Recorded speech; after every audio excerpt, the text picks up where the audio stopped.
think that's it. Hi everyone. Sorry. Alright. Started a lot later. If I didn't see Stevie's tweet or direct message, I wouldn't have even realized it. Hey. Hey Ellis, how's it going? Not too bad. Might end up crashing in a few minutes, but I figured it'd be worth checking in with everybody. Yeah. Yeah, we've been kind of pulling some marathon sessions this week. Yeah, we have. Are we gonna do the 24-hour marathon? I can't wait to do that. That'd just be crazy. That should be a lot of fun. I'd have to wow. I'd have to drink a lot of coffee.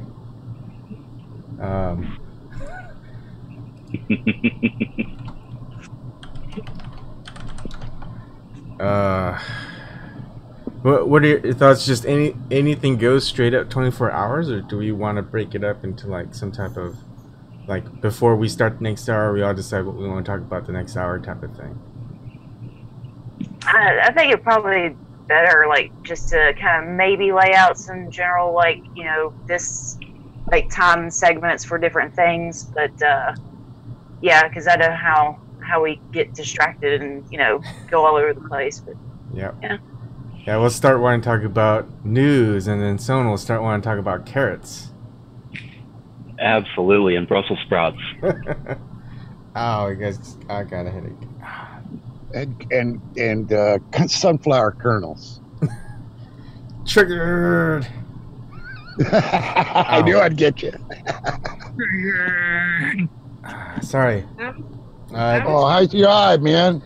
The eye's good. The eye's healing really well. I just had a migraine, and I think if you guys make me laugh, I think I'll end up hurting myself. Well, you know, you got that.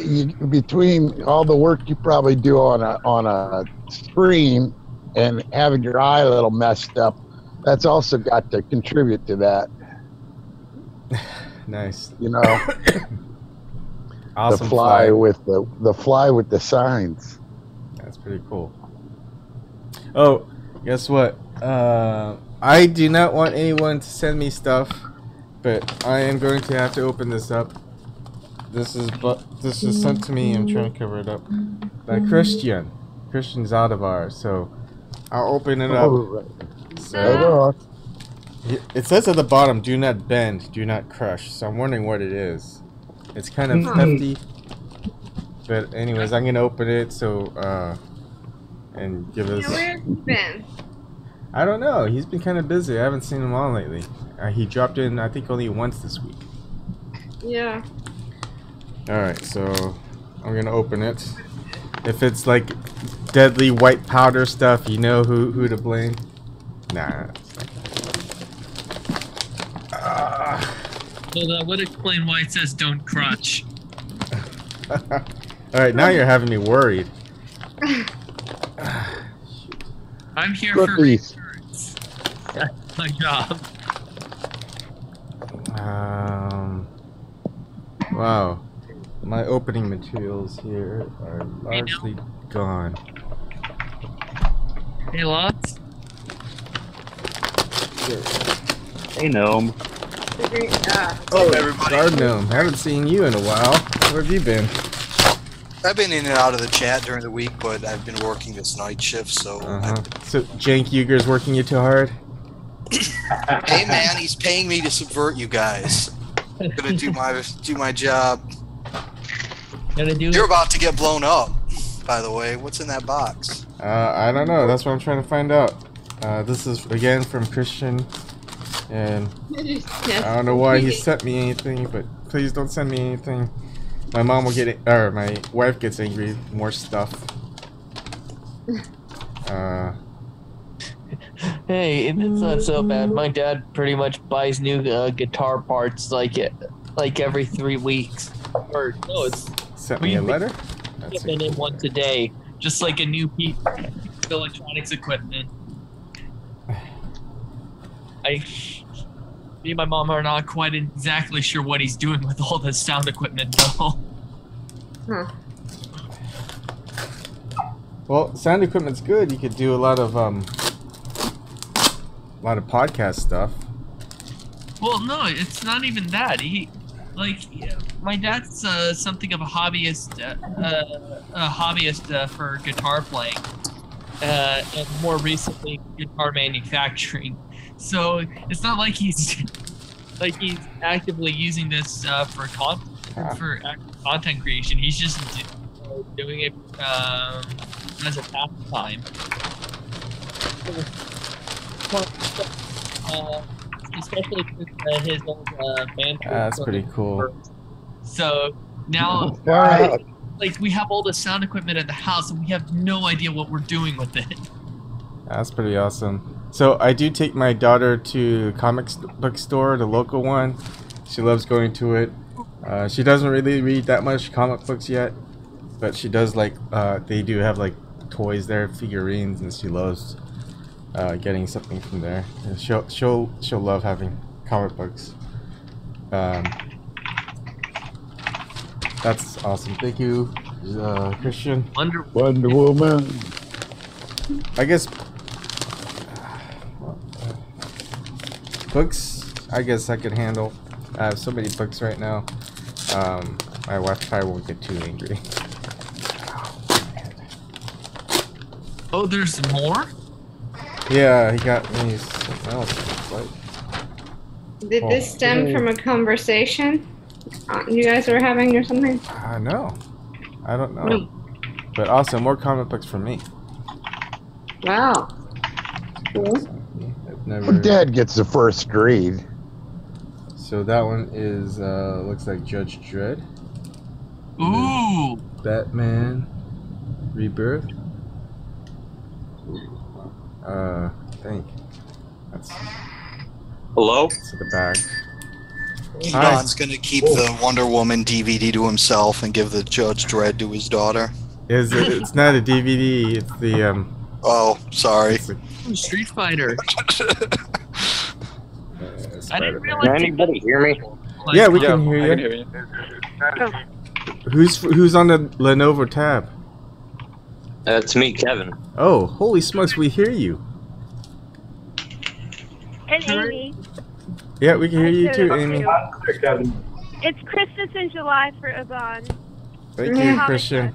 That's awesome. Yeah, I'm using a different device tonight. Nice.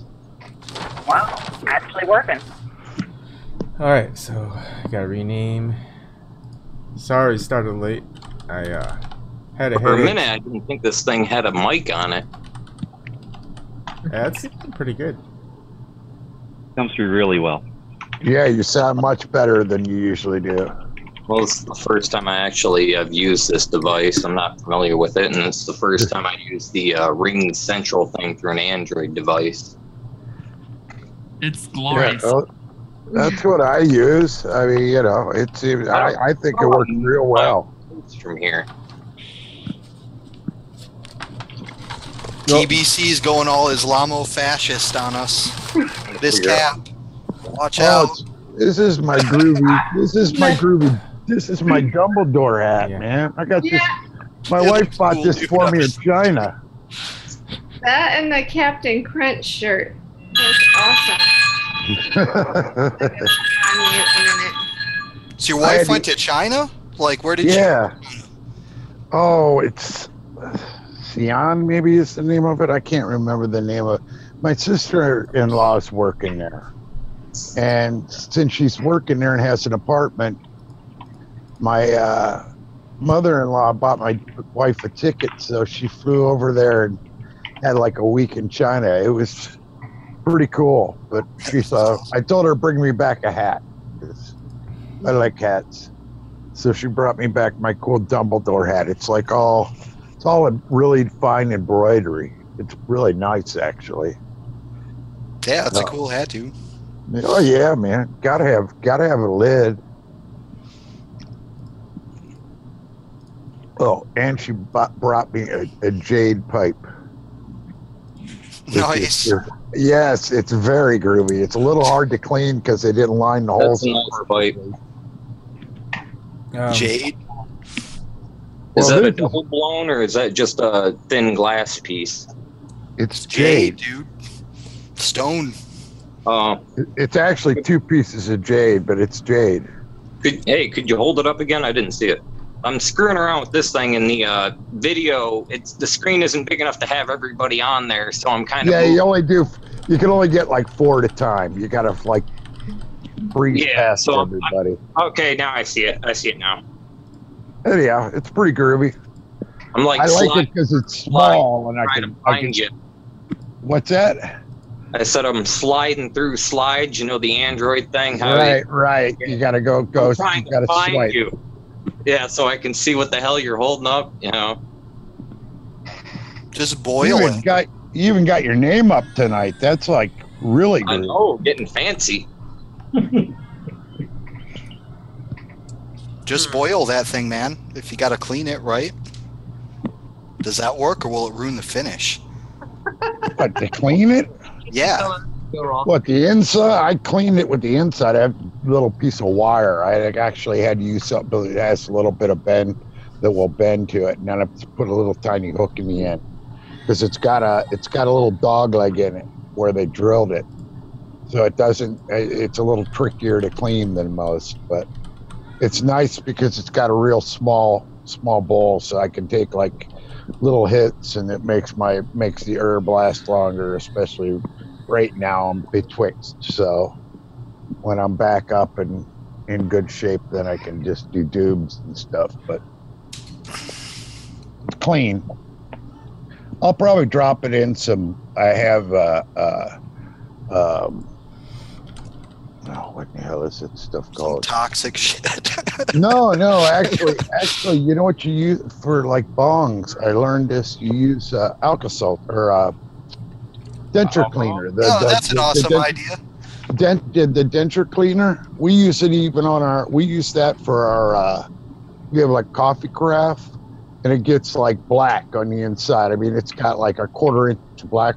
She just drops in that stuff, that denture cleaner, you know. For the next pot's a little minty because we have a mint flavored one, but you know, hey, if it cleans out the inside of stuff, I'll give her a try, you know.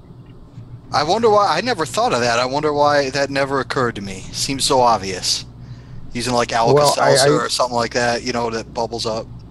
I actually was like not going to ever buy a glass bong because I just never could see paying that much for something that was get all gooked up, you know.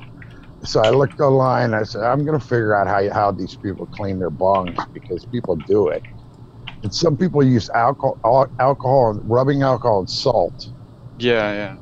And that really didn't sound too tasty. I don't like the way you're rubbing alcohol. Even after you wash it out, it still has sort of a vapor or something in it. So I'm willing to try the Alka-Seltzer to see how it goes.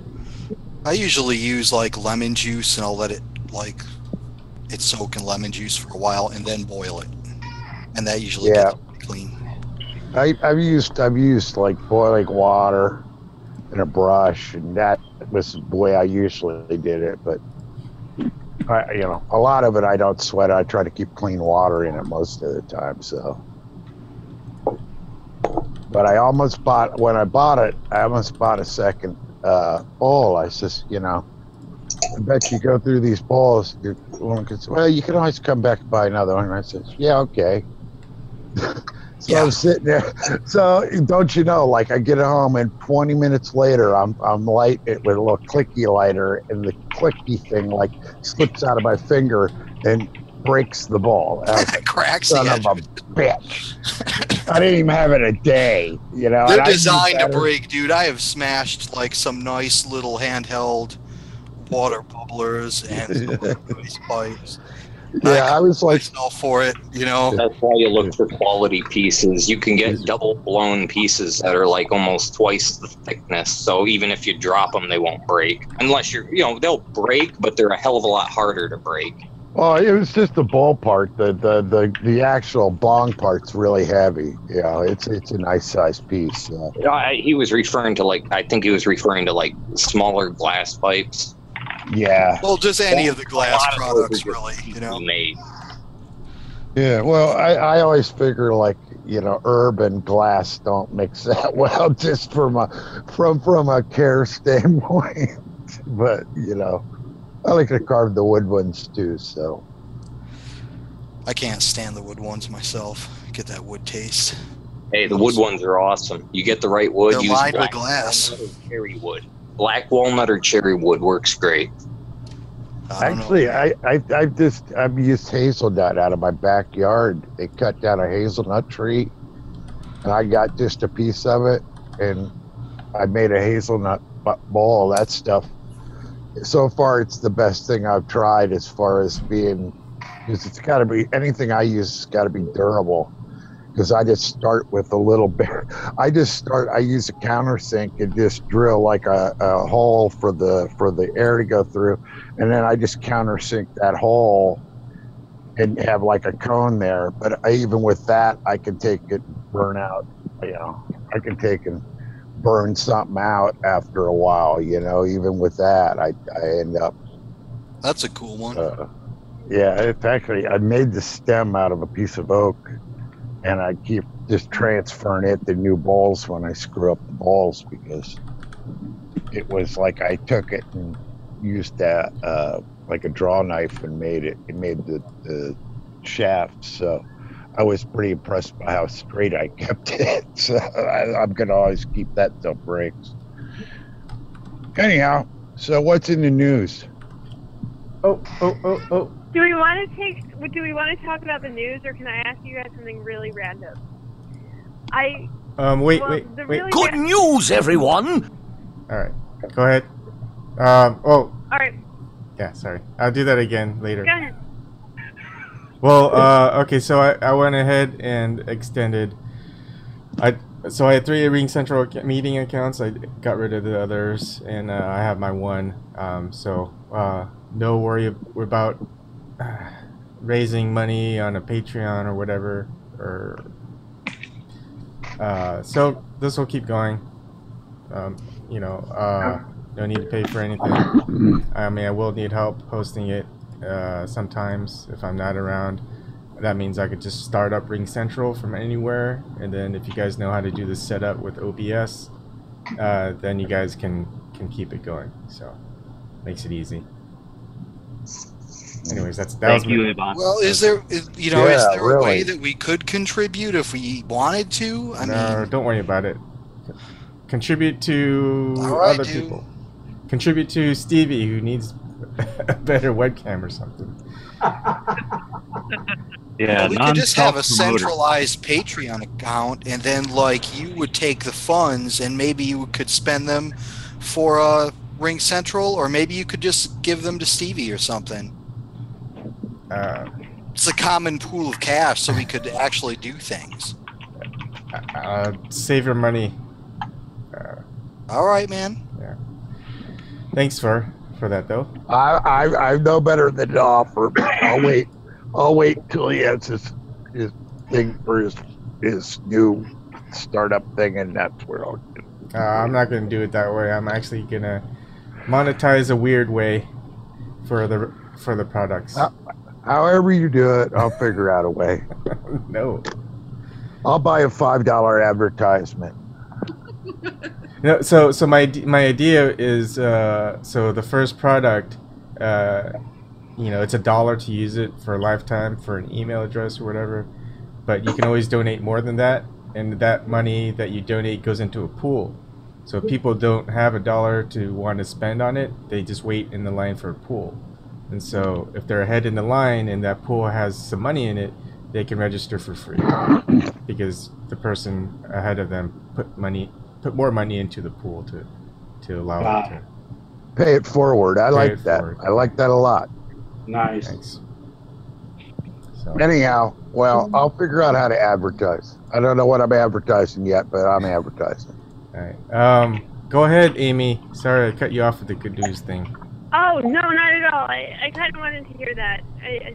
I don't know. I think it's all a little bit, I mean, to me, it's all a little bit awkward because I have no idea what happened. I found you guys kind of recently. In fact, you know, and I found other outlets sort of recently, and it becomes very strange. And it's also, I agree that it's really hard to know who to trust these days, who to donate money to. Anybody could eventually be the next Rachel Maddow. Like, you really don't know about people anymore. I think it's, and people don't know what they'll do, and then it becomes very hard personally, I think. So it's sad to me. If I can just say that, I mean, it's just kind of sad to me because I always do my best, but. Yeah. Well, small donations, you know, I think is the key. That way you're never really too invested in anything, but you're kind of helping out, like, on a few different fronts. You know what I'm saying? That way, if there is a problem, you can withdraw or even increase it. Yeah. No, I'd be happy to keep this going because I think it's a really great bunch of people. I think it provides, a very open forum. So there's no problem there. But every time that you do things to do that, you don't know what something is going to turn out to be, because it could be the next, as Jimmy Dore would say, $30,000 a day Rachel Maddow. The people change. It could be the next Dianne Feinstein, where, oh yeah, she's great. She voted against the bailout, and then she, these days doesn't even care about our health care. Or it could be like the Hillary Clinton, who was in favor of single health care, and then 20 years later she's not. And you don't know how, somebody's integrity, and a lot of people's integrity, I think, can change with their own personal success or sort of their own personal motives for doing things, and that is a really, really I think difficult thing. And people say they're not going to be corrupted by this, or they're not going to win the lotto and change their mind, but the truth of the matter is most people do, and there's very, very few people with so much integrity that they will not. In my experience or my point of view. Well, it's social pressures. A lot of it isn't even about cash. It's about these social pressures, right? And we're keyed in our physical brains. We're keyed to that stuff, and we start getting in these environments. We want to compete and we want to come out on top. And it changes people. We get suspicious of others, and you see it a lot with people who achieve a lot of success very quickly, especially. Actually, I mean, one point I thought was really nice this week was about sort of Kirsten Gillibrand. She's one of my senators who came out, and Chuck Schumer's the other one, and he's a whole other story. But she came out in favor of single payer. She's a junior senator. She hasn't been there that long. Her platform, when she ran in New York, she was a lot less liberal or progressive than she is today. Like, when I first heard that she was doing that, I thought it was fake news. Like, I saw that, and I looked at that almost like I looked at when the DNC was like, hey, you can vote on these new slogans. And I saw that, and I thought that was crazy. But the thing How about do I see the messages in here? Her voting record actually, I didn't know I could see the messages.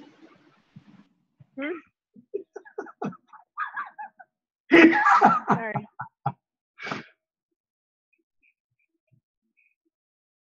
So you guys haven't covered the biggest news yet? Beyonce's twins? I'm totally joking. I just saw that trending on Twitter. Like, why? No, the big thing I saw this evening was about how Julian Assange, how people have been using his name, but like at @real_Assange, and saying things as if it's him when it's not. Like as if he were communicating with Trump Jr. Did you guys see that? So, because Twitter hasn't yet verified, like, you get the blue check if it's the real person. So what do you guys think of Don Jr. and, his collusion with Russia? I just think it's more horseshit. Yep, it is. How come his son's not president? Sorry. What? Never mind. Dumb joke. It's like if his son's doing all the work, why isn't he the president? The Trumps are they're completely out of their element. I mean, they're not, some of them aren't the brightest, but they're not stupid people. But the DC environment and the political environment, they're babes in the forest. They don't know what to do, and at every turn, they open themselves up to another line of attack. Yeah. Yeah, like the whole thing with Ivanka sitting in that chair. I mean, okay, fine. It was whatever. It was inappropriate, but really, I mean, this is what we're worried about? I don't know. Anytime I hear anything about whatever their investigation's uncovered next, all I can think is, they just never said anything about uranium one, which I think is really a big deal. If you read, I'm assuming you guys probably know that story, and it's just so hypocritical. All the digging up, they're just desperately searching for anything. It's just pathetic. Well, the fact is that Russia, it's been a player on the world scene for decades, and the way international business works is, you're going to have dealings with Russians sometimes if you're working on that level. Yeah. And the other thing that we're failing to recognize as a nation is that Russia is reemerging as a superpower. And we help them to get there. And that means that we have to start renegotiating deals like what NATO is and what the petrodollar is, the future of the petrodollar and the future of these damn pipelines. We're going to have to come to equitable agreements with Russia. We're no longer the unilateral power in the world. I mean, it's quickly changing. I would say our power is waning. Their power really isn't getting any greater. It's just right now they've got better PR. They're doing shit, dude. Their power is increasing. They're no scarier a current threat to world the world running the way we want it than North Korea. I mean, in actuality, I mean, North Korea is kind of a scary place just because it's so unknown. I think Russia, a wild card. Russia is scary right now because we feel like with Trump in there, we're not necessarily getting somebody that's got his head straight as far as diplomacy goes, and how sort of keeping things at a low rumble, at the very least, is the best way to go. I mean, we know that if we just fed people instead of blowing them up, it would work better. But the way that the neocons and the neoliberals think, it's consistency it's all that matters, Well, I disagree. We've got to adapt to a new world. I mean, we can't. Our power to just go around and blow people up and make them think like us is sort of gone, I think. But that's just my opinion. Yeah, I mean, I agree that we have to start looking at things a different way. But Russia is doing things. It's not just the actor of Russia. Oh yeah, no. They're reemerging as a superpower, and that goes way beyond Trump. It goes way beyond any of that bullshit. This is a trend that's been was inevitable since the day the Soviet Union fell. They've got a massive nuke stockpile. They have a sixth of the land surface of the Earth. I mean, they were going to reemerge. Oh yeah. I never even pictured them as not being. I never pictured them as not being a superpower, nor did I picture them as not having their hand in destabilizing governments and doing the kind of crap we do all over the place. You know what I mean? I mean, I'm in agreement with you on this. I think that, but I just never looked at them as sort of disappearing. I just thought it changed from being sort of a communist dictatorship to an oligarchical one, and a sort of a crime-ridden oligarchical one at that, Yeah, I agree with you that like maybe that some of the line that Russia collapsed as a superpower, probably a lot of that was bullshit. Like they always, like you say, they always, exactly. They always had a big landmass and nuclear weapons, and no matter how you look at it, they're always a threat.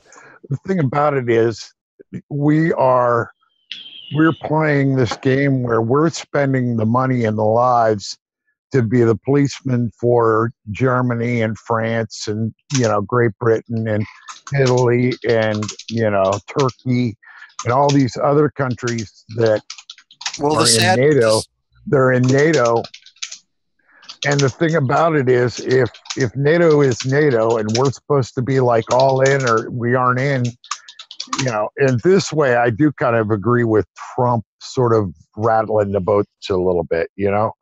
I think making these people remember that they're not the only one, their security that's fine, but they've got to, I know that Japan sort of has a cultural issue with, militarism, but they're going to have to get over it. They're going to have to figure out a way to be, a powerful, we're going to have more regional powers is what I'm saying. There's going to have to be a little bit more regional sort of responsibility for their own backyard rather than us being the ones paying for keeping the consistency that keeps the money flowing around the world. You know what I mean? We got to come to some agreement about it because we're doing too much with too little right now. Or you know what I mean? We're doing nothing. Too much. It's a fiat. We're doing it's all fiat. It's all based on imagination. Everybody's is, and so the idea that's going to change is not. That's never going to change. That's an adaptation we've got to make. But what we got to do is figure out a way to make, China's currency not work in China's advantage all the time. You know what I mean? There's always seems China's currency figure out a way so China's currency works in their advantage, and and for all that's considered, it's the same thing with us. But I drone on. Go ahead, guys. Do any of you tech guys? So guess where Michael is again? Out wandering the streets, having a sake or something. I don't know. I took a nap and I woke up and he was gone. So I sent him this earlier and I know he looked at it, but I didn't hear his analysis. So it was the latest Vault 7 thing about what's called high rise, and it has to do with Android application designed for mobile devices. The high rise project of the CIA. Anytime WikiLeaks puts out something like this, I try my best to understand it. Seems like a big deal, but maybe you guys can decipher it, put it in layman's terms for us. But it seems to be just about, high rise acts as a SMS proxy that provides greater separation between devices in the field. I don't know. It's actually very short, but I don't know if that might make sense if I put it in the chat. Did any of you guys see that today? I'm pretty sure it basically means that they intercept all your text messages. I'm pretty sure that's all it is. That's all, yeah. It's a malware that they put on your Android device in order to capture your SMS messages, which would be your text messages, and send it to wherever they want to send it to. Mm-hmm. Yeah, it's like sending it through their server so they can read it on its way to its destination without you knowing. Exactly. What are you guys feeling on things like Signal? and stuff. Do you think any of this stuff is actually safe? It's better than not using it, but no. And like they've already shown that they can see all that stuff.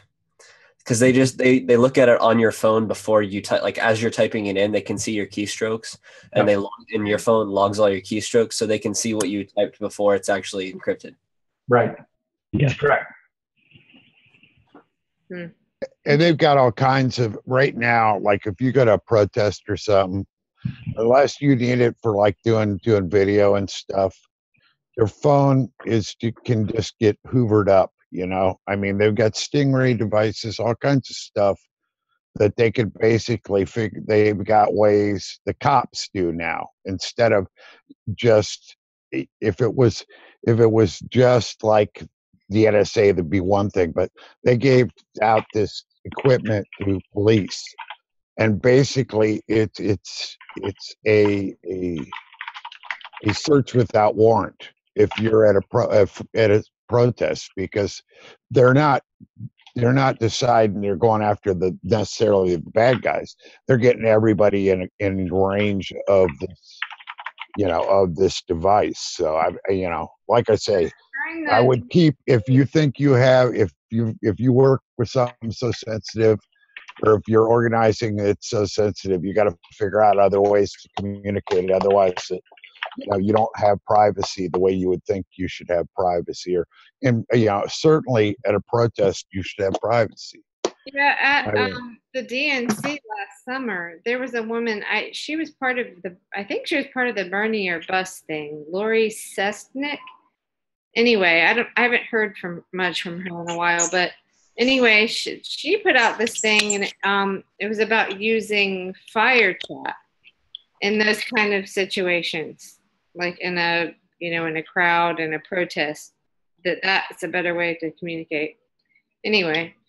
I always thought people should learn, like a bunch of people should learn semaphore. I see Ariel laughing, but I remember going to Daytona, and the lifeguards used to talk back and forth with their flags. That's how they communicated. They did semaphore with flags. It was amazing, man. Those dudes would have whole chats with them things. Mm-hmm. Well, I only know of like Signal, and I don't know. There's some others that like the Intercept put out. Not that I'm really handling anything that sensitive, but yeah, just if you're a journalist and you didn't want, or if you're just anybody and you don't want your shit being watched by someone else, like what can you use? But I mean, the honest answer is nothing. I mean, you can do stuff to make it harder for them, but it might take a bit longer. But if they really want it, they can get at it. Like they can get at anyone's information. If they even the high profile hackers out there that like in Anonymous and that work for WikiLeaks and all them, like they could get into their computers if they really wanted it. It's just that it takes time. There's only one device that I know of that can. The average citizen, There's only one device that I know of that can actually be evaded, and that one is a black phone. I think it goes for about $1,600 on the internet. Wow. It's the only secure device. Huh. Yeah, but if you order that, you know that you're going to be put on a list because they track everyone's purchases.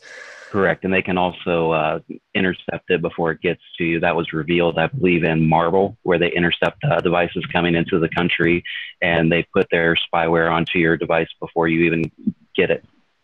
Yeah, so it actually gives them the info before it encrypts it, so that they can read it before your machine even encrypts it. Is the way I understood it. Correct. So that is correct. Like says, I don't think there is a safe device. I think that the only safe device is your brain and how much your brain could withstand torture. Basically that's what that's the limit to privacy. Well, that's what, if you really want to tell something privately, you have to go there in person and make sure that there's no bugs around. Go for a walk out in the woods. That's the way to do it.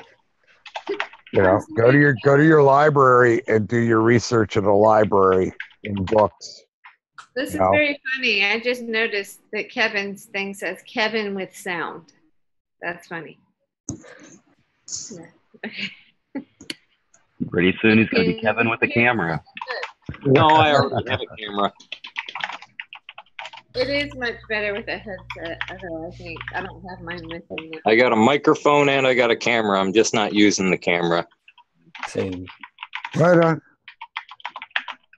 Did you guys have any? How Ariel? That was Ariel, funny you caught that, Kevin with sound. I didn't think anybody would catch that.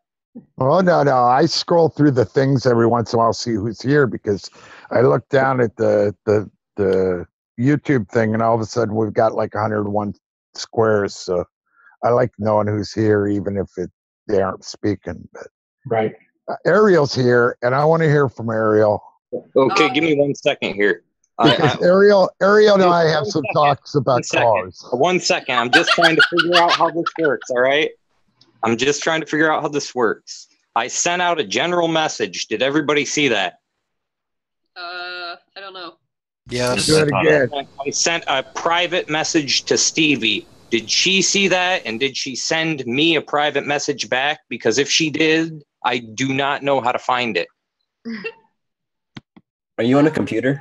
No, damn tablet thing. Okay. I'm trying to figure out how it works. Okay, on the bottom of your screen, do you have like when you tap up, when you like this? I got a triangle, an O, and a square, and then along the bottom I have 6 icons I can scroll through. And if I hit It says triangle, more.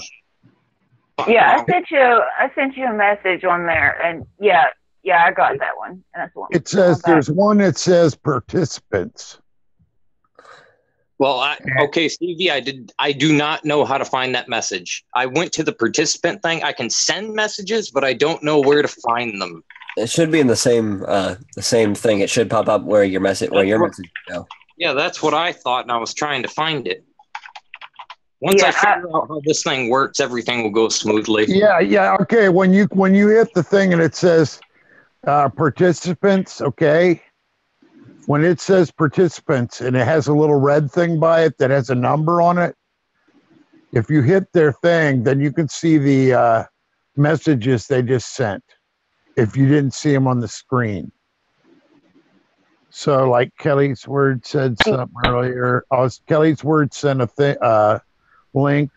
The Fly sent out a yes. Kevin, are you? So- It looks like it says Lenovo Tab 3.8. Do you see the list of names? Yeah, okay, yes, I am the Lenovo whatever tablet thing. Okay, Wait, stop.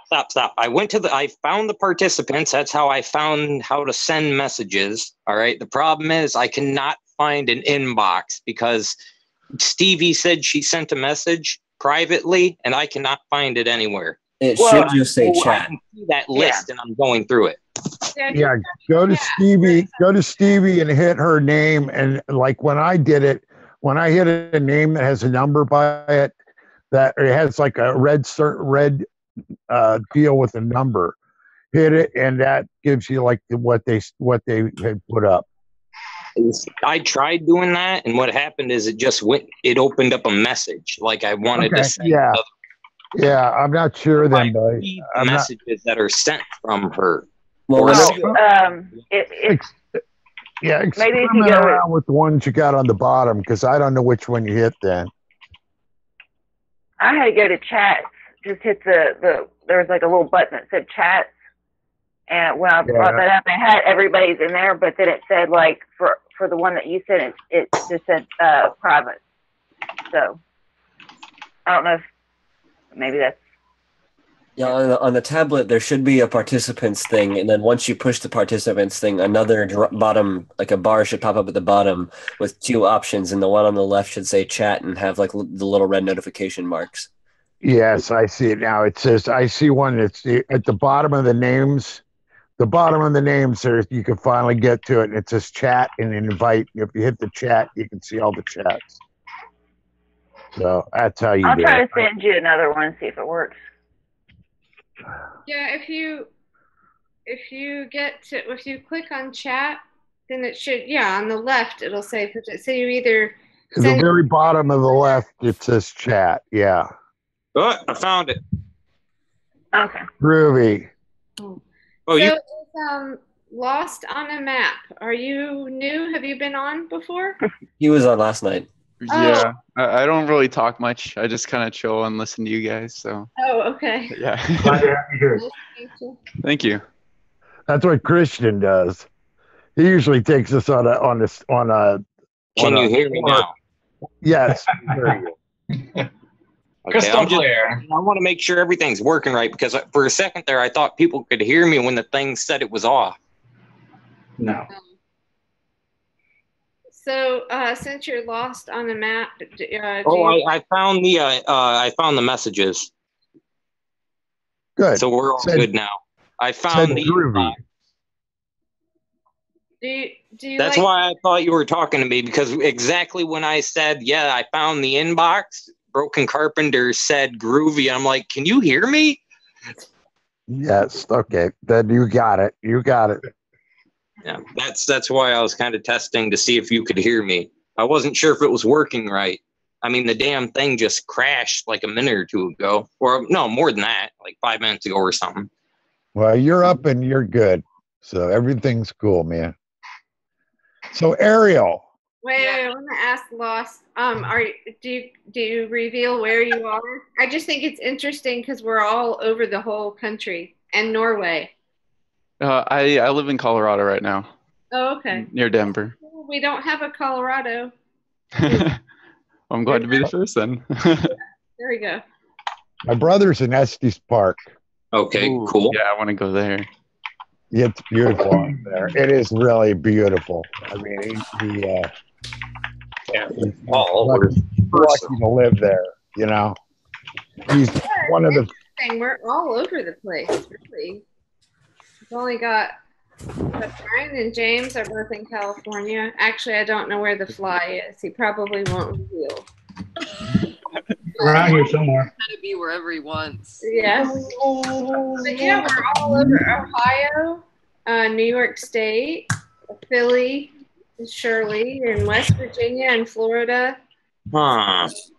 Washington State. Yeah, we're all spread out everywhere. Boston. Georgia. We should have I need to put a map on my wall, and then every time somebody joins the chat, I'm gonna put a pin where they are. Yeah, I got room. I'll have to find a little map. I'll have to find a map. I probably got one somewhere. It would have to be a globe.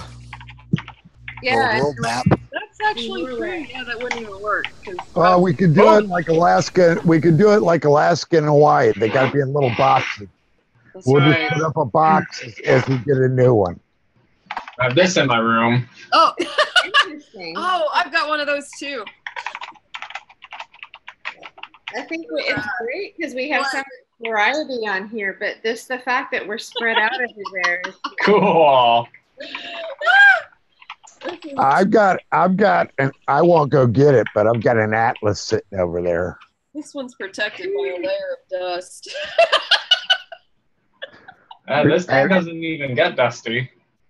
And I'm not sure, but my atlas might have the Soviet Union in it, so it'll trigger everybody anyhow. So Triggered around the world. But this one does have Russia on it. Yep, mine too. Traitors. What is it? The wide world of triggered.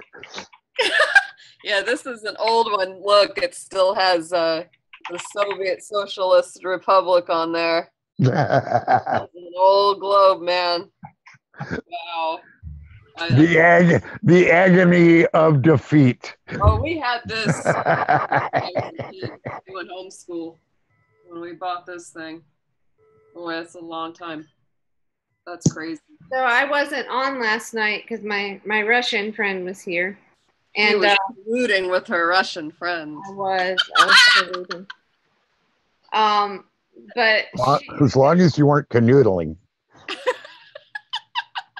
So it was interesting though. She doesn't really like to talk about it a lot. So maybe it was like 22 or something. But you know, she doesn't have like she misses her family, extended family there, but she doesn't have very good memories. Like when she at the point where she left, she was like, you know, right before she left, it was hard to like get food at grocery stores. Wow. I mean, it was when she was pregnant with her older daughter, and like her mother-in-law was able to get bags of fruit through her employer or something. I mean, it was like really bad. So yeah, she doesn't have very fond memories of it. You know, but she was from around St. Petersburg, which she says is more European-like than Moscow or the rest of the country. But her husband is very still pro-Russia, I guess, and misses it. But she just really doesn't at all. So when I ask her, I kind of try to pull her in and ask her what she thinks. She's just like, I don't like Putin, I don't like Russia. So she's not really the one to talk to about it. But anyway. Well, hell, I mean, at this time, they're blaming the Russians for everything. I don't blame people that are Russians for being, you know, a little skittish, man. Yeah. I mean, it's bullshit, all this McCarthyite, you know, neo-McCarthyite bullshit, you know. That was going to be my subject tonight when I called Tim. But, you know, it was like, when you started talking about that PA thing, that just sort of bugged me, so. But, I think more and more people are catching on to it, fortunately. They're realizing that a lot of this stuff is bullshit. It's starting to get out there.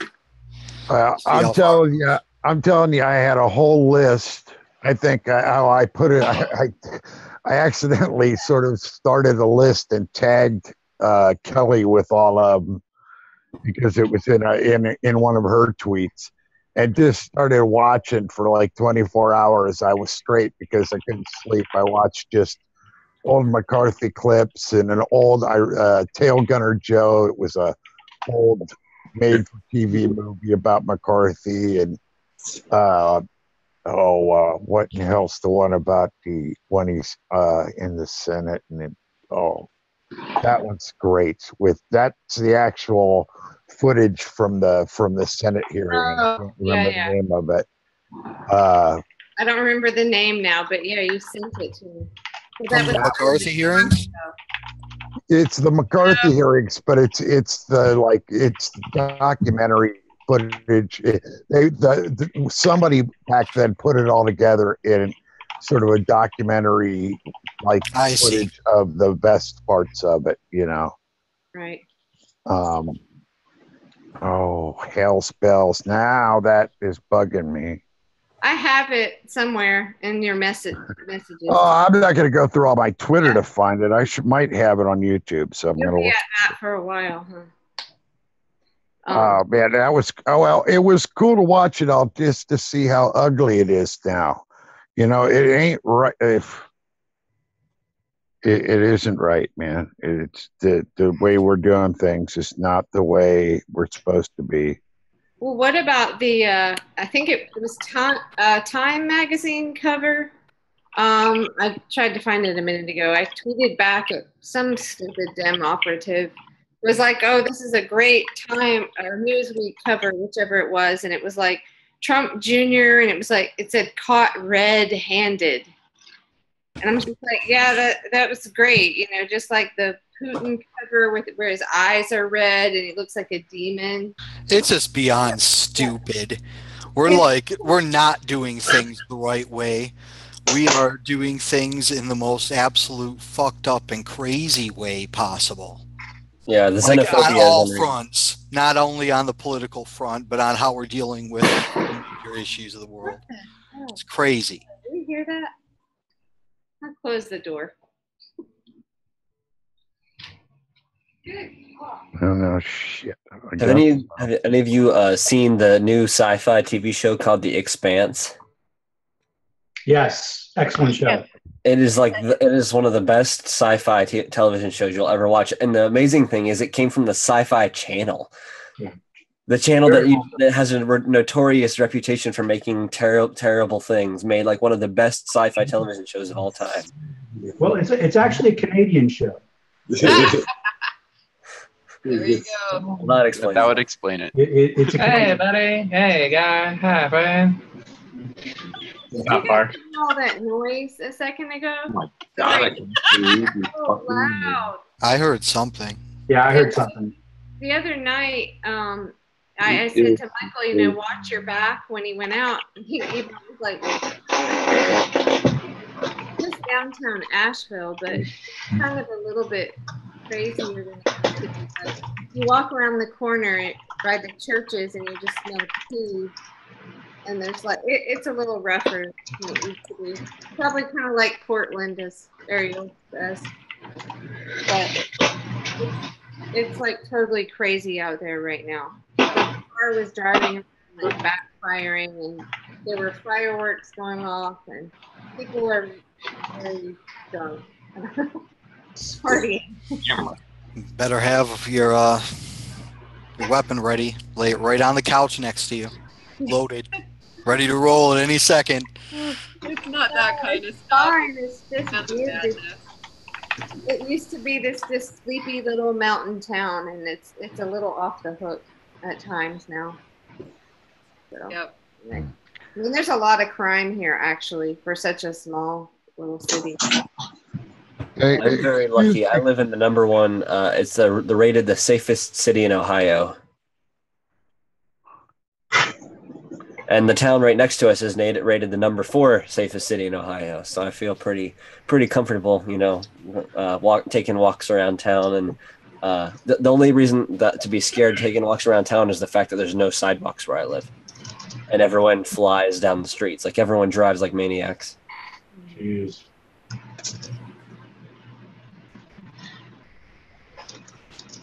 There's some nice suburbs of Columbus that I've been to, like Dublin wasn't too bad. But then there's like some really nasty ones too. Yeah, the southern suburbs of Columbus can be pretty dangerous place. I've found that it's like everything else, man. People worry too much about shit. And basically, if you walk around like you're just one of the people, nobody fucks with you. Yeah, you just don't dress too well. Don't look like you belong where you are, and nobody messes with you. You know. Well, I'm going to put this in the chat, but there was someone with my name back in, I think, shortly after we moved away from here, because we're just visiting now, that was murdered. So anyway, it was kind of weird to find. I'll put it in the link. It was very strange. But anyway, yeah, nowhere's perfect. But this has just become a party town. And there are like 40 some odd breweries. So, you know, it just kind of attracts that. It really has turned into Portland, Oregon, then if you got all the damn breweries. Well, there's just a lot more drug use. And like I said, there's the smell of urine, which is any big city, really, but it's just that. Not all of them. No, Portland didn't smell like urine. I think it's like once you get west of the Mississippi, people don't like this garbage. Most of the towns aren't garbagey. You know, people don't just litter or you know, I mean, like companies still do, but people don't. You know, Denver used to be really clean. I mean, even like, because I lived up on Capitol Hill, and that was near like Colfax and stuff.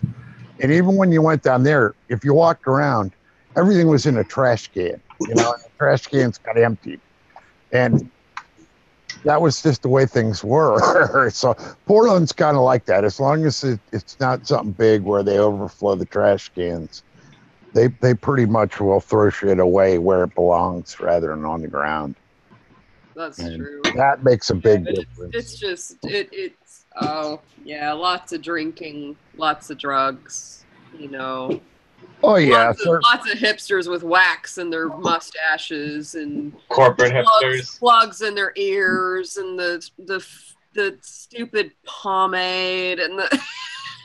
It's like they think they're being hip or something or cool, but it's like, dude, you look like every other guy that's trying to do it. How is that unique?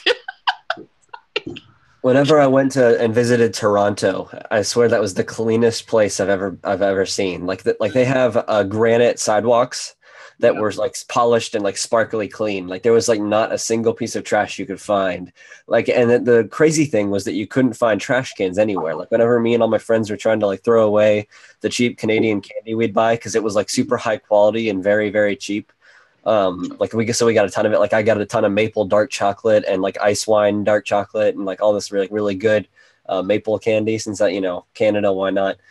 And whenever we were looking for trash cans, we had to walk like a mile to find a trash can. And it's just amazing because like down here, people won't walk 10 feet to the trash can. And up there, people are willing to actually carry their garbage for miles. And it just like, it's very like cool to be in an environment that, or like in a culture that cares so much about the environment and like not being an asshole.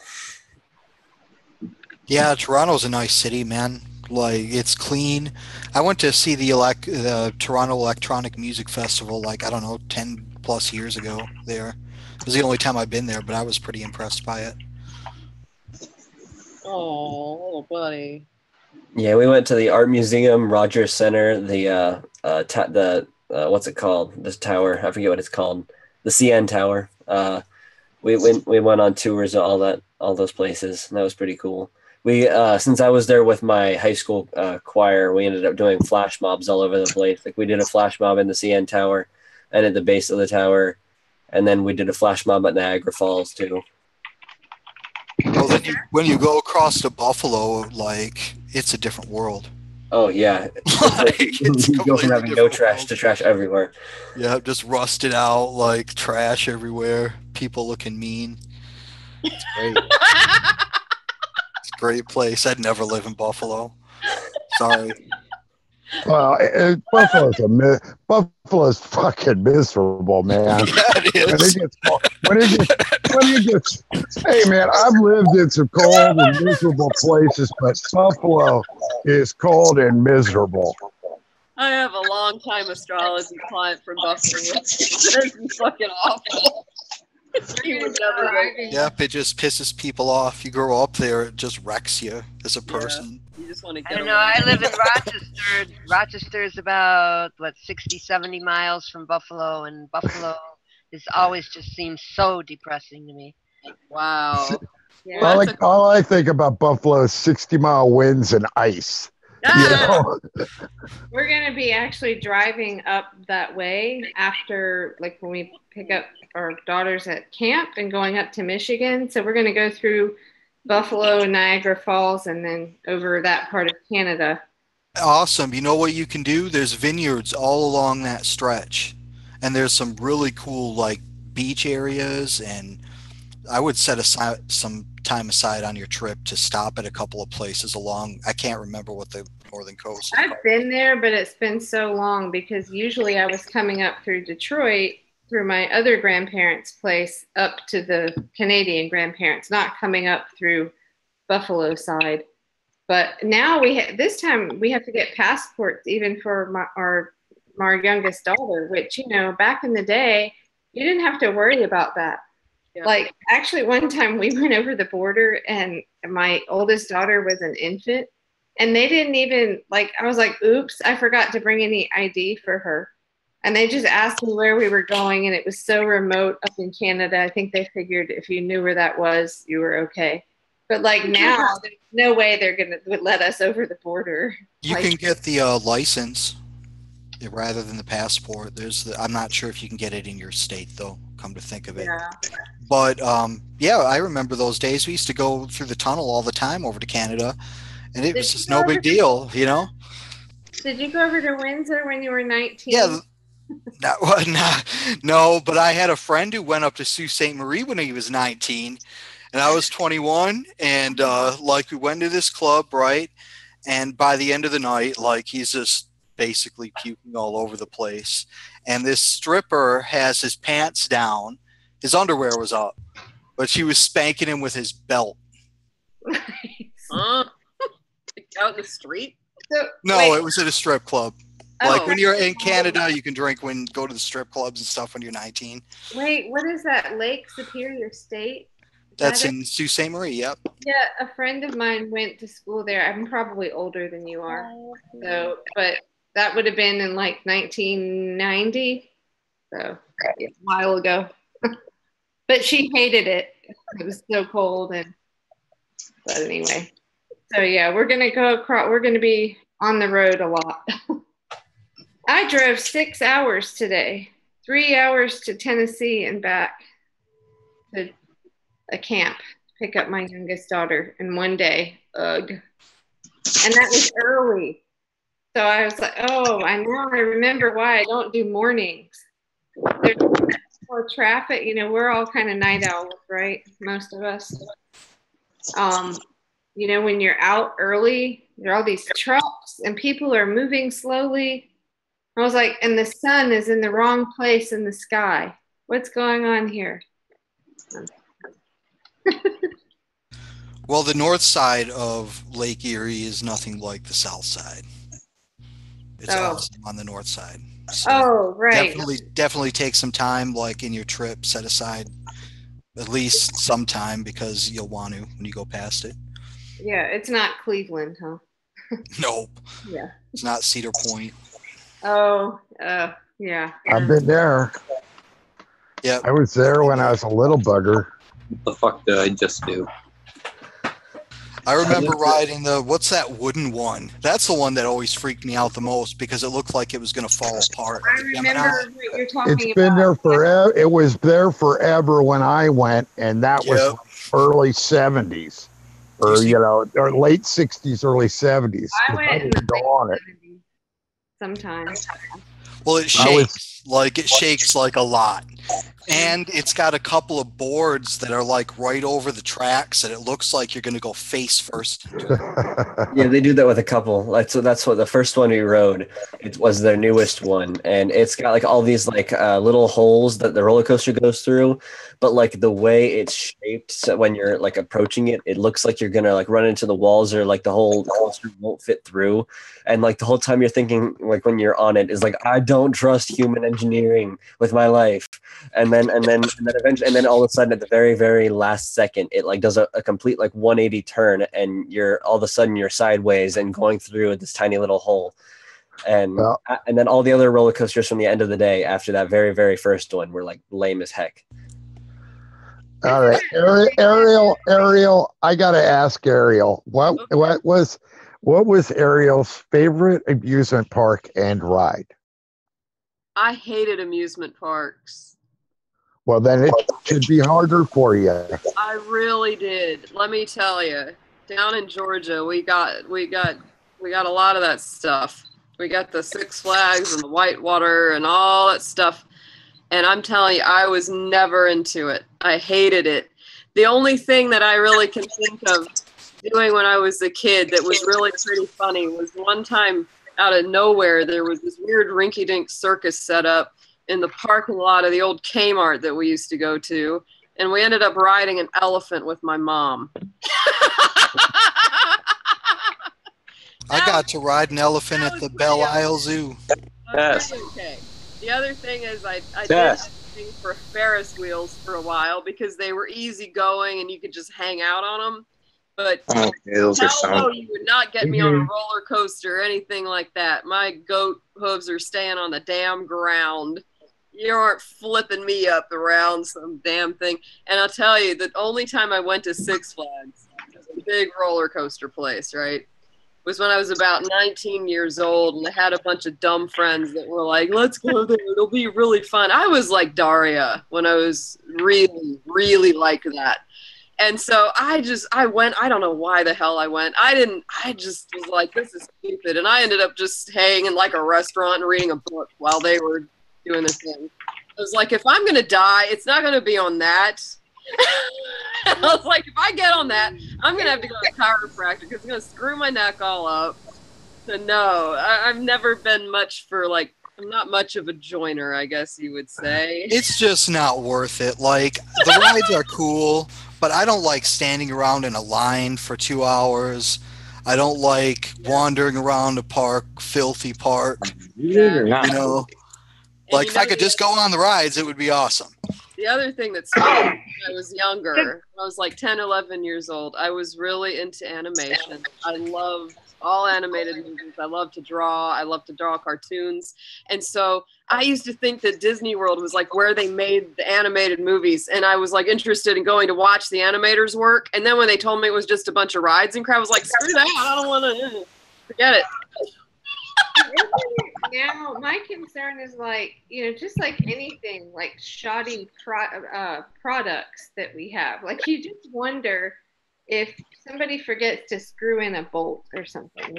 I don't worry so much. I don't worry so much about like going to Disneyland or Six Flags or somewhere like that.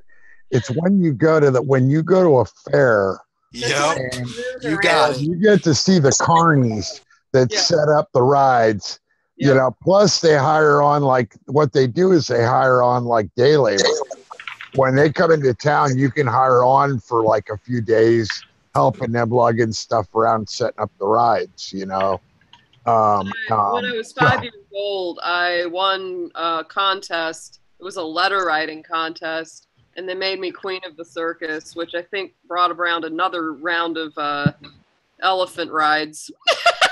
They literally stuck me in one of those Barnum and Bailey circuses when I was 5 years old and stuck me on some thing and put some outfit on me. And because I'd written a letter to them about how much I liked the animals and how I just really wanted to be around them. I guess they took it the wrong way. It was like, well, I'd really rather see the animals not have to be in a circus, but... Yeah, that's the thing about the circus is it makes people love the animals, but if you love the animals, then you shouldn't go to the circus. Yeah, but I was 5. So Bram's dad works at Disneyland. Yes. Oh, wow. And I gotta say, Disney are my favorite parks.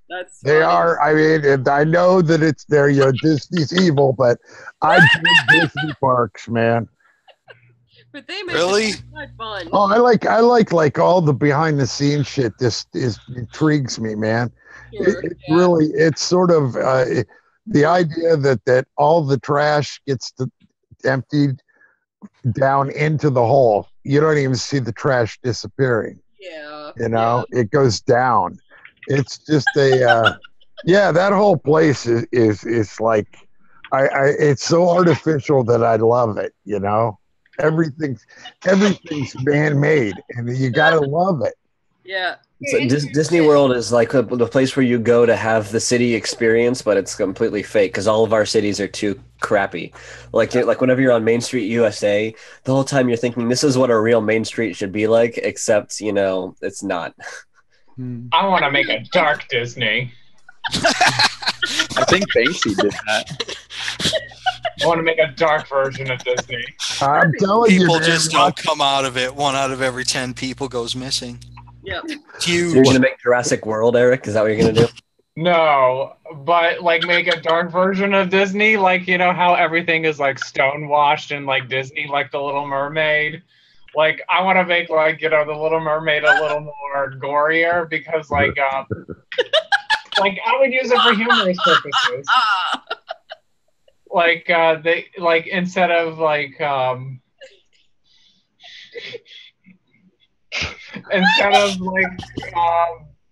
the Little Mermaid losing her voice, she gets her tongue hacked off. Right. Oh, Pete. Oh no! I think it's like the Little Mermaid is this thing with what is it with in Harry Potter when he goes down there and he's swimming in that contest and there's all them critters in the water. That's what I figure. The Little Mermaid is sort of this man-eating sort of lizard thing. Some kind of evil siren drowning sailors. Yeah, something with a little spark to it, The real Hans Christian Andersen story, the mermaid actually dies. Yep, that's right. She gives up her life for Dumbo, the prince that didn't even know she was anything, and it's like, wow, what a great story. I actually like the original better. I know. Well, actually, Hans Christian Andersen, a lot of his stuff was allegorical because he was very religious. Well, Well, a lot of his stuff There's a also lot. was derivative of like much older stories too. Yeah, I was about to say all those old Nordic, all of them old Nordic stories were like, evil dwarves, beating kids and stuff. And the problem I have with the Disney stories, all right, is that the original stories, the really old ones, were meant to give us like a lesson. They were like, but and they the were Disney creepy. They were the Disney creepy, stories take yes. that out, man. They like turn it like into fluff, and they they take out the whitewash important part of the lesson. They stonewash it with magical fantasy with learning no lesson whatsoever. Exactly. Like there's important lessons to be learned by the Little Mermaid's death and the way she was ignored. Kids will never learn those lessons until it's too late. The part about Disney that's even worse than that is they take all these public domain stories and then make a movie so they can copyright it. And so what used to be public domain for everyone to use is now copyrighted, and no one can use it for another 100 years. And as soon as that 100 years is up, Disney's gonna go in and change the copyright law for another 100 years. Fucking Disney. I remember hearing about that. This is like a small thing I know about copyright, which isn't very much, but a lot of people have rights to things on certain platforms. So the more technology grows, it's like they had the rights to distribute this and reproduce it and send it out in a way. But when the internet came along or different devices came along and different mediums, then somebody else tried to buy that up and rights ended. So people with print rights basically are having less and less rights, and then so on and so forth.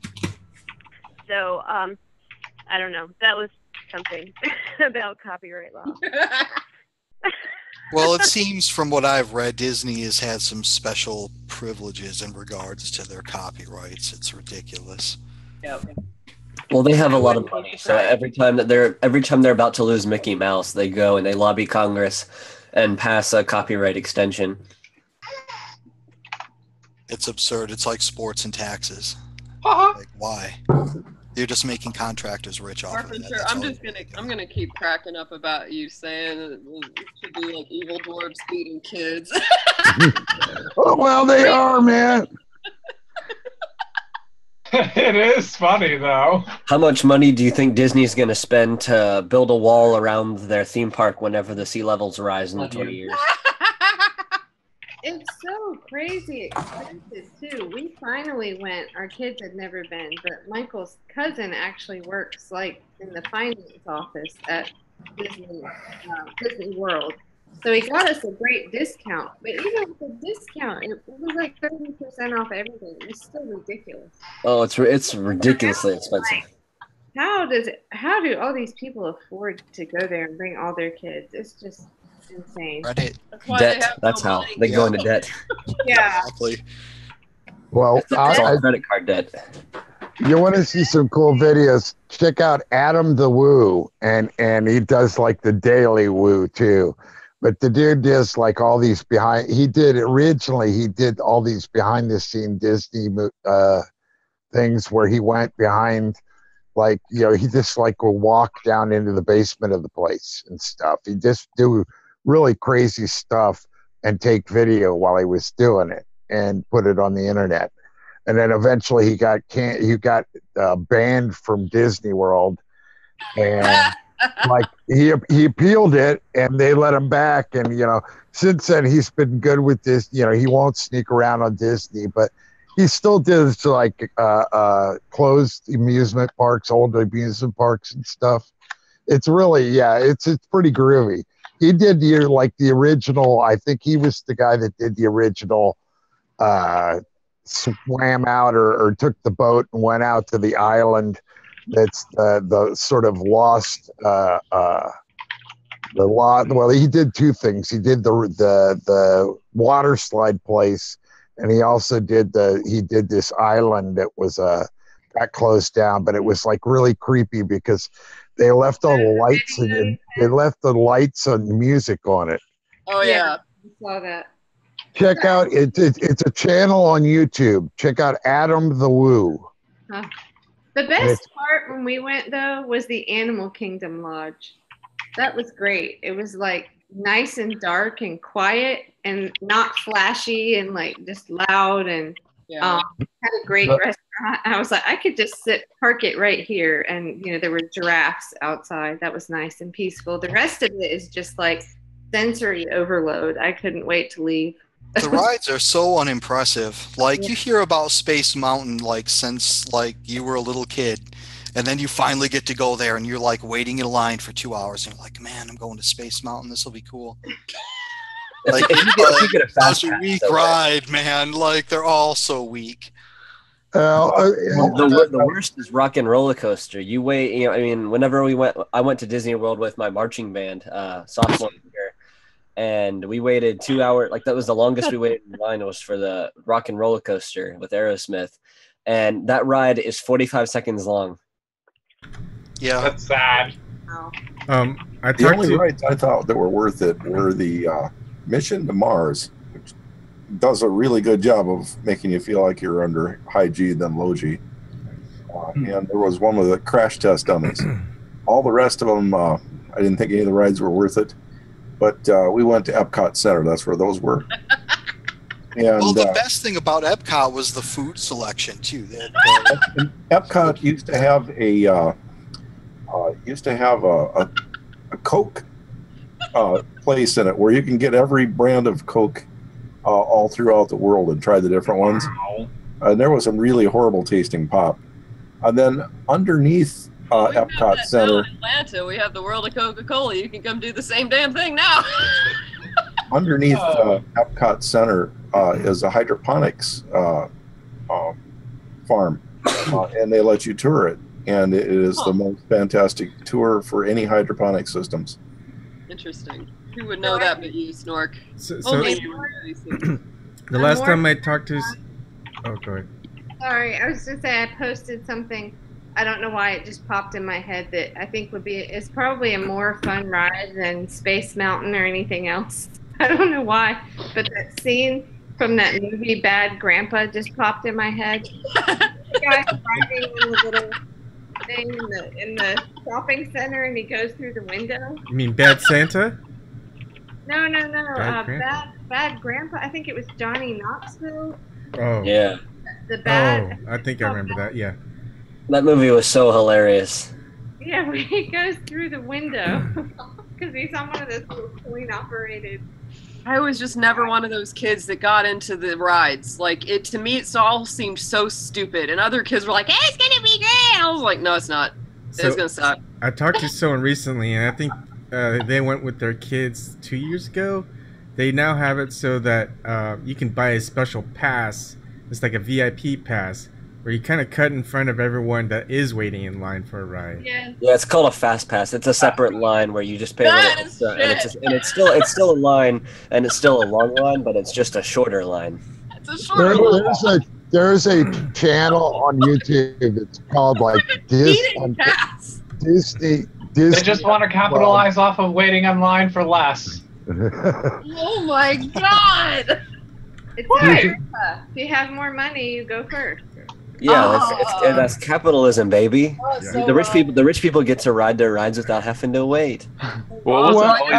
Actually, I don't think it's. I don't think it's more expensive. It's just you can go and get a fast pass. It's not. You don't have to pay for it. It's just like a piece of paper with a time on it. No, I think they recently updated it so you can pay for it. And in the old days though, like it wasn't that way. Well, in the old days, you could only get one for so many hours. Like you can only have every day, and you had to have like one for so many hours. And yeah, I also watch this thing. I also watch this thing. It's Dis Unplugged or something, and it's like Disney workers that really aren't like talking against Disney so much as they're like giving you their professional opinion of the places. So if you want to know like the best place to stay or the cheapest place to stay, the most economic or whatever, they do like lists of the best ones and then the worst ones, the ones to stay away from. So, and they rated Rocking Roller Coaster as one of the worst ones to work on because you had to listen to it all night. I can't wait for the. One of the things they were talking about was how horrible it was because they have like a numbered list. Like for every 10 people, they can let they let one fast pass person through, and 10 people then go through on the normal line. So Now, it's a 10-to-1. It's a 10-to-1 ratio. So they keep like lists so they know how many people are in line and stuff, and they know by the numbers. So they're letting like these people walk past. These people have been waiting for an hour. They talk about how horrible it is and how like these places where the lines meet really suck because it's like where everybody's sweating in one point. Oh my they can God. tell you, but they can tell you like all the best places to eat and stuff. Boy, I can't wait to go. Oh, well, they tell you how to do it so you don't run into those problems. I don't know. I thought I was missing something. I always I like took it the for what it rides, but is. the whole experience of all that crap, like, it's miserable in Orlando, like in the summertime. And You know waiting what? in these lines sucks. You know what? I like Twinkies, I like Twinkies, but I don't think they're cake. And it's like I like Disney, but I don't think it's like it's supposed to be. It's supposed to be. I like Disney for I don't know. Maybe it's sort of a little bit of just my own sort of twisted cynicism that I sort of love the place. But yeah, I think it's like Twinkies. You've been brainwashed. The music is great though because there's music everywhere and they have a lot of live musicians. Smells. They do the whole bit, man. I mean, it's so artificial. You gotta love it.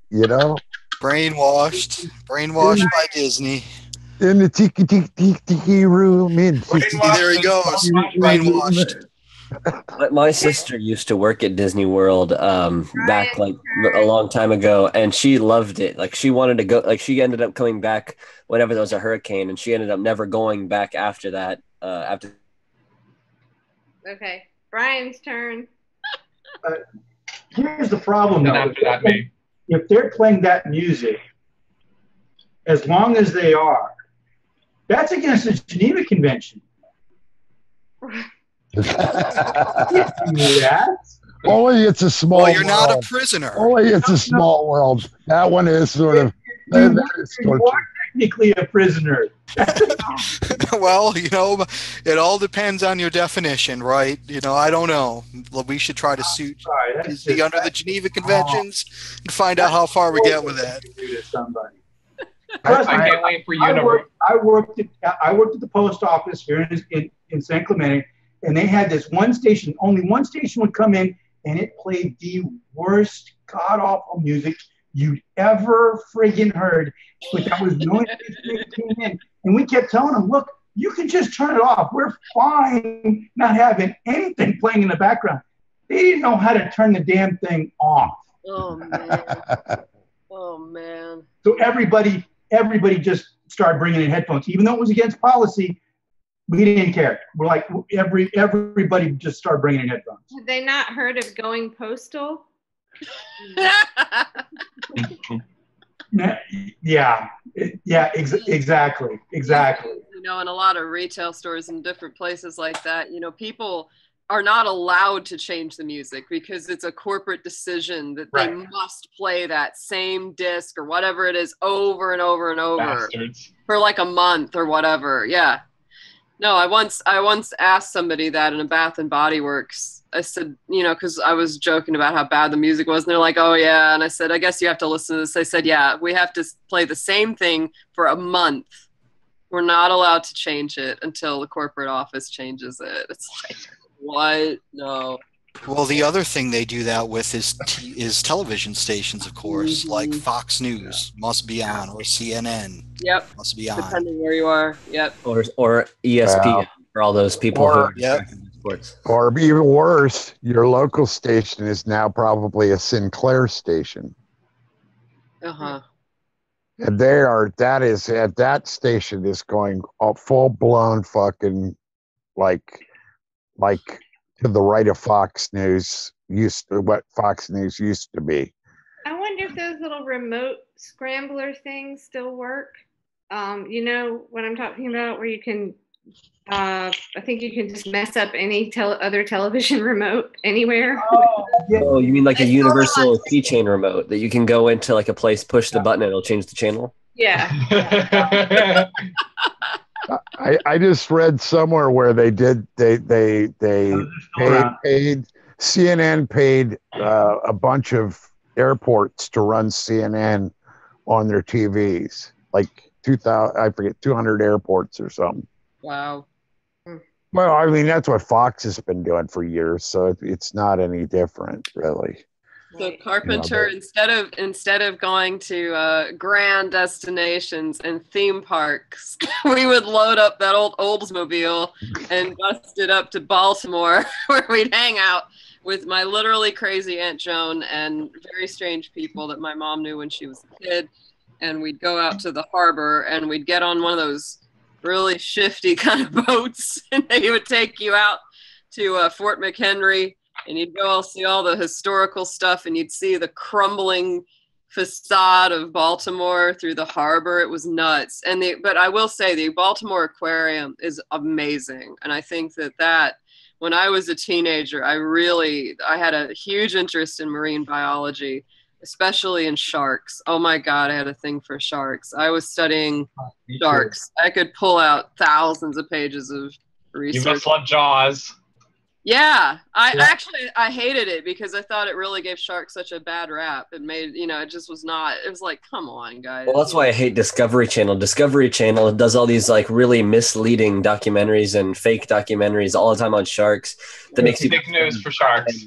And it ends up making the Australian government go out and massacre thousands of sharks every year in the name of tourism. I know, but Baltimore is still the biggest great place. The biggest problem is Asian finning. That's the biggest problem. It has nothing to do with Australia killing a couple sharks. It has to do with these Asian trawlers going out catching sharks just for the fins. Well, there's different ones that live on the coast of Australia that are getting killed by the thousands and tens of thousands because people, like whenever Discovery Channel has Shark Week for like 2 or 3 months after that, tourism in Australia on their like the coasts goes way down. So that's why the government goes out and does mass executions of sharks. Yeah. I just know that they wipe them out. Right now, that's the big sort of problem with the destabilizing that. But, hey, Erik, I DM'd you on Twitter. I sent you a link. I retweeted it.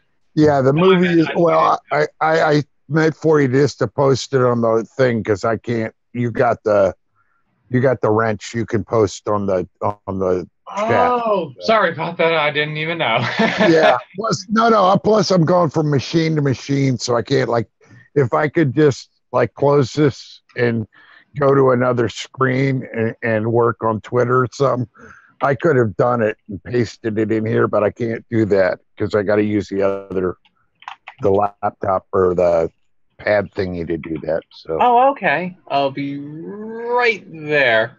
Oh yeah, I was actually going to say. The movie is Point of Order. That was the movie about McCarthy hearings. Yeah. And that's the first one you should watch because it's cool. Yeah, I highly recommend to anyone who hasn't seen The Expanse to watch it because it's really neat and there's a Cold War between the Earth and our Mars colony because this is taking place 2,700 years in the future. And by then, in the show, there's a cult the people from Earth have gone and they're colonizing Mars, and they're greening it and turning it into a habitable planet. And then we also have a colony in the asteroid belt, and so there's a Cold War between the Earth and Mars. The asteroid belt's caught in the middle, and it's pretty cool. And also, the science is really good on that show. It's probably one of the most accurate scientifically accurate sci-fi shows that's ever been on TV. I was just telling Ebon that he's not missing anything, not going to Disney. That Provincetown, Massachusetts, which isn't far from him, he's probably been there. Has anybody been there? You can go whale watching, and it's also a very artists colony and like gay mecca, and there are lots of drag shows, and it's like just this. It's kind of a crazy town, but it was interesting. It was fun. But we went watching. That was really cool. Just go out on a little boat.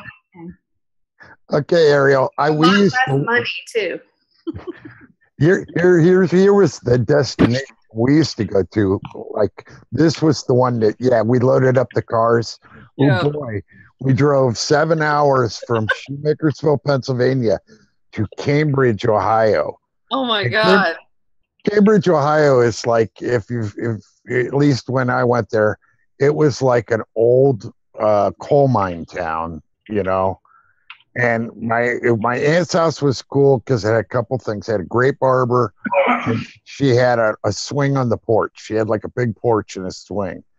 And that was really nice. You know, you could sit in that. But otherwise, the place always had like, it smelled like coffee and like cabbage because she'd always cook pigs in a blanket for my father. And I don't care what time it was, there would be one of two shows on. Somehow their TV only got Lawrence Welk and Hee Haw. I mean, and so we used to go to all these. And my Aunt Amy, she made my mom. My mom was persnickety, but my Aunt Amy, oh God, she could talk anybody's ear off, and that's saying something in my family. Wow. But you know, we would go to all these old, you know, relations of mine that I can barely remember. Like I remember, like my mom always said, the Jacksons are crazy. You can go to the Jacksons' house, and all I can remember of their place was it smelled like old people, and they had a Black Forest cuckoo clock, you know. But yeah, that was a great destination, Ariel. That was so much fun for the kids. Oh my God. You know. Yep. No, and my Uncle Harold was like he was like a really nice old dude, you know, and he was like the old dude that had the gnarled up hands from work and stuff, and he'd always be tinkering on. He had like one of them 1950s pickup trucks with the round nose. Yep. He'd always be in there tinkering on the engine, and I'd be pestering the hell out of him, but he had patience. I have to say that for the man. Yep. Well, he married my Aunt Amy, so I gotta say that. Yeah, we'd always. Anyhow, Ariel, that'll give you an idea. Getting in the car and the heat across Pennsylvania was nice too. It's no joke. You'd always get stuck like visiting my mom's old weird friends, you know, and it was just like me and my sister, we had no interest in it. And most of them had boys and their kids sucked and were just annoying, and they were always doing something stupid outside, you know, and they tried to drag us into it, and we didn't want anything to do with it. Yeah, I mean, it was weird, you know, and my dad wasn't really into it because he's such a southerner that going up to Baltimore felt like going to the land of the north, and he was all like, I don't want to go up there and visit your mom's Yankee friends. And she had this one friend from New Jersey that had that accent. My dad would about die when he was around her, and it was just funny. I was like, man, this is Michael's dad is the same so way. crazy. Michael's dad is the same way. He would say, well, I'll come up there when the winter's over. And I'm like, we're in North Carolina. Like, it's really not, you know? But to him, that's just like the Great White North or something. I don't know. Oh, I know. It's really, it's hilarious, that whole thing. Mhm. But yeah, no, it was always that thing because my dad was, you know, from down here, so there was nowhere to really travel except to see like his sister Vicky, who had the most obnoxious husband ever. I really hated him as a kid. He was one of those guys. I think I told you about him, Kelley. He's one of those dudes that like thinks he's really funny, but he's actually just a jackass. And when you're a kid, it's like he's just picking on everything you say to make you feel stupid. And especially when you're kind of a mature kid, you're like, this guy's a jackass. Why is anyone putting up with him? You know, why? If I was an adult, I would smack him, but I can't because I'm a kid. Like our in-law that's a Civil War reenactor. Oh yeah, those kinds. Those kinds. Those are fun times, let me You don't tell know you. how you ended up related to these people. That's a lot of times how you feel. You're like, where? How? Don't even get me started. Some of them I'm like, I don't know. No. Yeah. No. Oh, I was actually going to say something earlier. Speaking of like theme parks, like I would only go to I would only go to Universal nowadays because in the upcoming future they're going to have like a Nintendo theme park in Universal Studios. So I can't wait for that. The Blue Man Group is also in Universal, and the Blue Man Group is definitely worth seeing at least once in your lifetime. I want to go see Harry Potter, and I want to go see the Star Wars thing. Yeah, the Harry Potter land was whatever it's called was very good. My kids like that a lot more than And the Star Wars stuff at Disney is like the lamest, like crap. It is just a complete ripoff of the movie that's completely unoriginal. Like you basically go there to like just watch like the movies over again, but worse, because it's like they just like exchange a few words and it's all the exact same footage from the movies. And like wait a second though. Like I love the movies. I don't want to go and see like off movie stuff. Like I don't want to go see 1 through 3 anything. And then anything after that is pretty much the same movie over and over again. So I love all those. So yeah, I'm cool with it being the same way.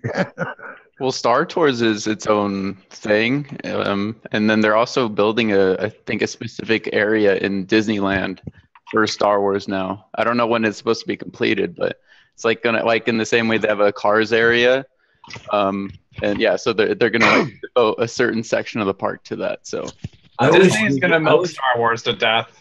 That's just me being very honest. Well, they've already ruined it with The Force Awakens. I mean, that right there was letting you know that it's never ever gonna be what it once was. It felt like it was a reboot of Episode 4. Well, it was, but it was done way worse. It's like, here's the Death Star, but it's bigger, and this movie is way crappier. Oh, guys, I loved it. It was Star Wars, man. There was like Wookiees and like real stuff. And nobody was an 8-year-old. I really dug that. But they just took all the heroes from Episode 6 and shat on them. They completely they're like, hey, Luke is a loser who's been on this planet hiding for 30 years because he made a mistake. It's like Han Solo's an F up because he's a war hero that went back to smuggling rather than like opening a chain of international steakhouses and becoming rich and wealthy. He decided to go back and become a smuggler. Only this time he sucks at it, and it takes him 10 years to find the Millennium Falcon, whereas everyone else in the movie can find it in 10 seconds and track it in real time. And it's like, and everyone can get anywhere in space in no time, yet no one can find Luke Skywalker. And it's like the whole movie would never even happen if R2-D2 would have just woken the fuck up in the first 5 seconds. God, you gotta suspend some reality, dude. That's suspending my disbelief way too much. Like I cannot. That is asking way too much. There are way too many questions. Movies should be a movie. Like a good movie is able to stand on its own, and that movie could never ever stand on its own. Like all the the first 3 Star Wars movies could all be great movies on their own without seeing the sequels or the prequels. The new one could not be. Like it just would not be a good movie on its own, and it's not even a good movie. The Hitchhiker's Guide to the Galaxy is not a reality-based thing, but The Hitchhiker's Guide to the Galaxy was a pretty fucking funny show. So I just will allow somebody to play with that kind of shit in my brain because I let them. You know what I mean? So I, as long as it's familiar, it's like eating comfort food or something, I'm for it, And I've yet to see Rogue One, but I heard Rogue One was more Star Wars, which is cool, I like them to have sort of split off movies and going in different directions. So I think that's a good idea. Photography in Rogue One was really great, but that was about it. I haven't seen any of the new ones. Well, the Force Awakens. Rogue One is coming out on Netflix on like the 19th, so I'll get to see it then. I know the only ones I really hated were Episode 1, which was really, really, really bad. Jar Jar and little bitty Anakin and all that was just dreadful. I only like Darth Maul. And Darth Maul wasn't bad, but there wasn't that much. I was never a fan of any of the Star Wars movies, really. Peter racing, and That's cool. And I didn't like the Return of the Jedi that much because Ewoks, they're just annoyingly cute. Well, the Ewoks were originally going to be Wookiees, but they changed it at the last second because it was cheaper to get small costumes and children to play it rather than hiring a bunch of Screen Actors Guild union members and having them wear ginormous Wookiee costumes. It was also the marketing. Oh, yeah. That too, you can sell more. You can sell more toys with. I would have liked it set on Kashyyyk. That would have been interesting. Well, my feeling about Star Wars is that it's one of those things. The old ones are really fun, but that's all they are. They are fun. They're not some epic. Oh, they're a space opera. That's it. Just enjoy it for what it is. Don't read too much into it. And they're not even a space opera. They're just like they're like a space storybook. They're not even like an opera. Don't raise them up that much. I mean, but when they came out, you have to realize when they came out, it was the most mind-blowing fucking thing in the world, man. And it was I was like just Eric's dying over here. Hold on.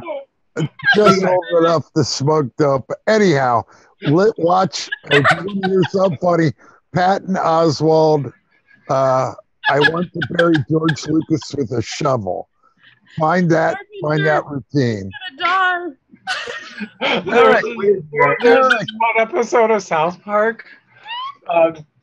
They pretty much because they were making fun of the digitally yes. There was this one part where they made Indiana Jones and they digitally replaced some of them with Ewoks. And it was really funny just to see like little Ewoks running. Oh my god, this version's horrible. the scene with what is it, Lucas and what's his name, Spielberg, and they've got what the hell is. They're just evilizing on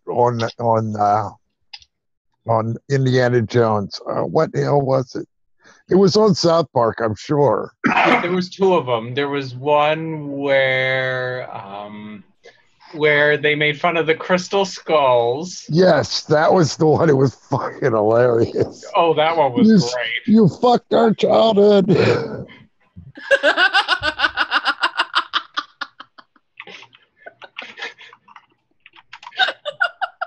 Oh, it was such a funny episode. It was dark but funny. But yeah, Patton Oswalt does this routine about I want to bury George Lucas with a shovel. I want to kill and bury George Lucas with a shovel or something like that. And he actually apologized for it. The wimp.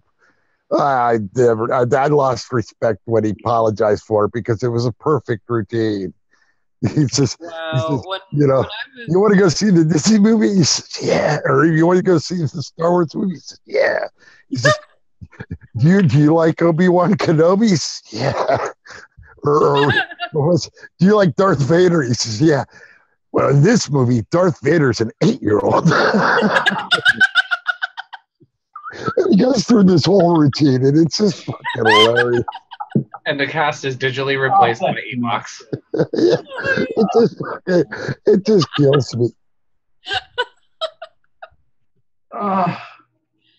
That I will say, that's probably one of the best things about the original Star Wars is all of the comedy that it has inspired. The Eddie Izzard Death Star Cantina scene, his stand-up comedy of that is one of the best things you'll ever see. It's hilarious. When I was like 14, 15, though, I was really into the Kubrick and the 2001 Space Odyssey. And that was the first movie my parents had gone to see when they went out on their first date. So I knew that, and I was watching it, but then I got really into it, and I was like reading all the books. It just, that whole like psychological creepy thing. Boy, I was a weird kid. I'm sorry, Dave. Yeah, I mean, I was 14, 15, and that thing just blew my mind. I was like, oh, this is the coolest thing ever. And you could go see it. Like sometimes they play at the Fox Theater in Atlanta. It's actually about the only really old theater that's still left. It was actually originally built by like the Masons, it's in the 20s, 30s, it's got that really cool, like Middle Eastern style through the whole thing. It's an old building. If you ever visit Atlanta, that I would say is one of the things you should see because it's really incredible. It's an enormous place. The thing goes down like you can't even visit the whole thing because underneath it goes down about 7 or 8 stories because they used to have the Metropolitan Opera come in there. My dad worked in this theater when he was like 8 years old. And they would bring that Metropolitan Opera and they would just come in with all their costumes and props and just fill the whole damn thing. And now they still they'll do movies through the summer, and sometimes they will play 2001. And I'm telling you, the giant freaking screen, and you can get up on the top balcony, and you really feel like you're in space. I mean, it's just with the music and everything, it's kind of mind blowing. It's awesome. One of the best things you can do in Atlanta is go see something at the Fox Theater.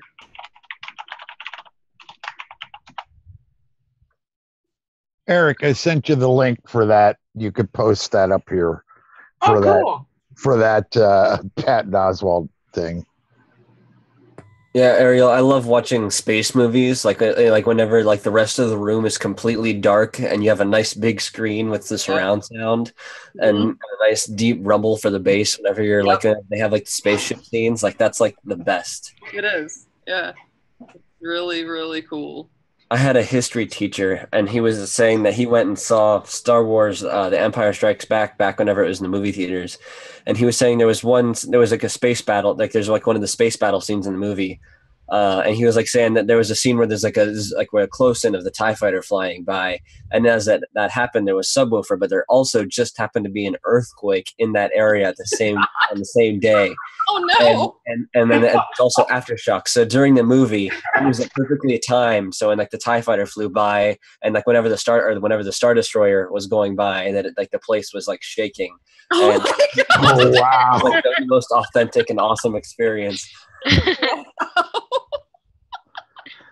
I saw it in this old theater in Reading, Pennsylvania, with my brother, I was old enough that I started smoking pot. He knew it, so we smoked a joint on the way there.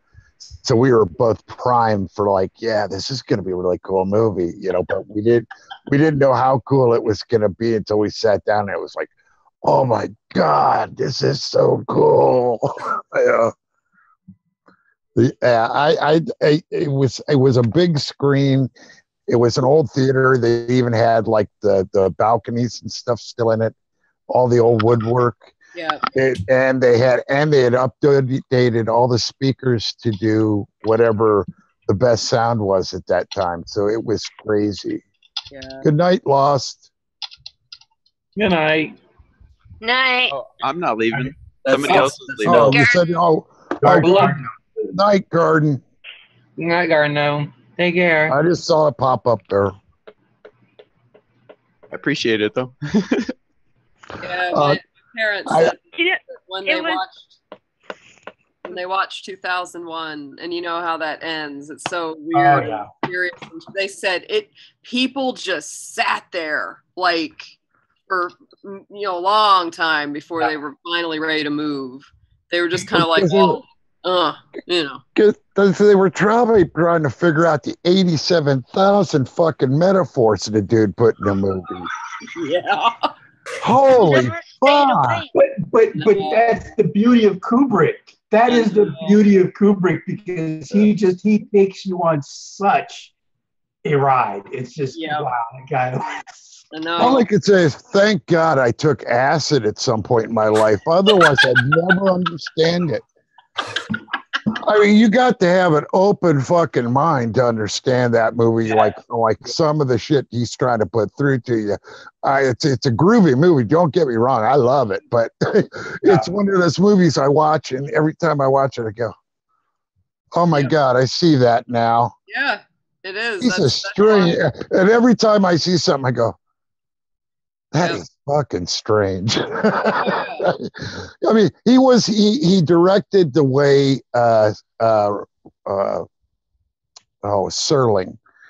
Serling wrote.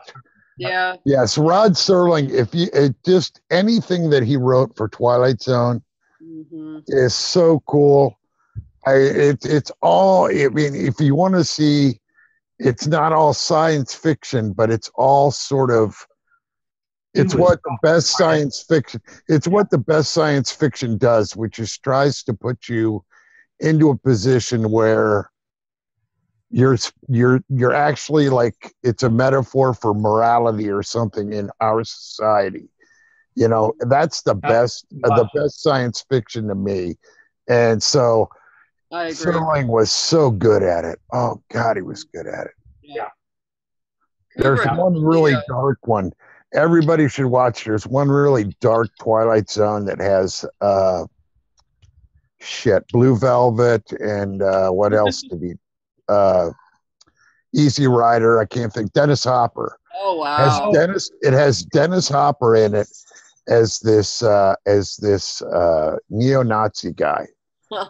And he gets this like mysterious stranger teaches him how to be a more effective leader. You got to watch it because it's such it's like watching the McCarthy hearings. You got to watch it because it's so important right now. Yeah, that is a good one. Oh hell! Another one of his that is so relevant today is the town. I don't know if anybody remembers this one, but there's this town where the people see like a shooting star in the background, and then the whole town goes dark, and everybody starts to point fingers at each other. That was Maple Street. Something about Maple Street. That's it. Yeah, that's it. Yeah, the problem with Maple Street or something like that. Nightmare on Elm Street. Excellent. No, that's the one of the better ones. I always like the one with Burgess Meredith, Time Enough at Last, but that's a old favorite of everybody's. But that's a good one. I like the one with Donna Douglas where she's supposed to be ugly, and then it turns out she looks like a regular human, and they all have like these pig faces. That's a good one. Were you thinking of The Monsters Are Due on Maple Street? That one? Yeah, I think that's it. Something like that. Yeah, really well done. I'll find it.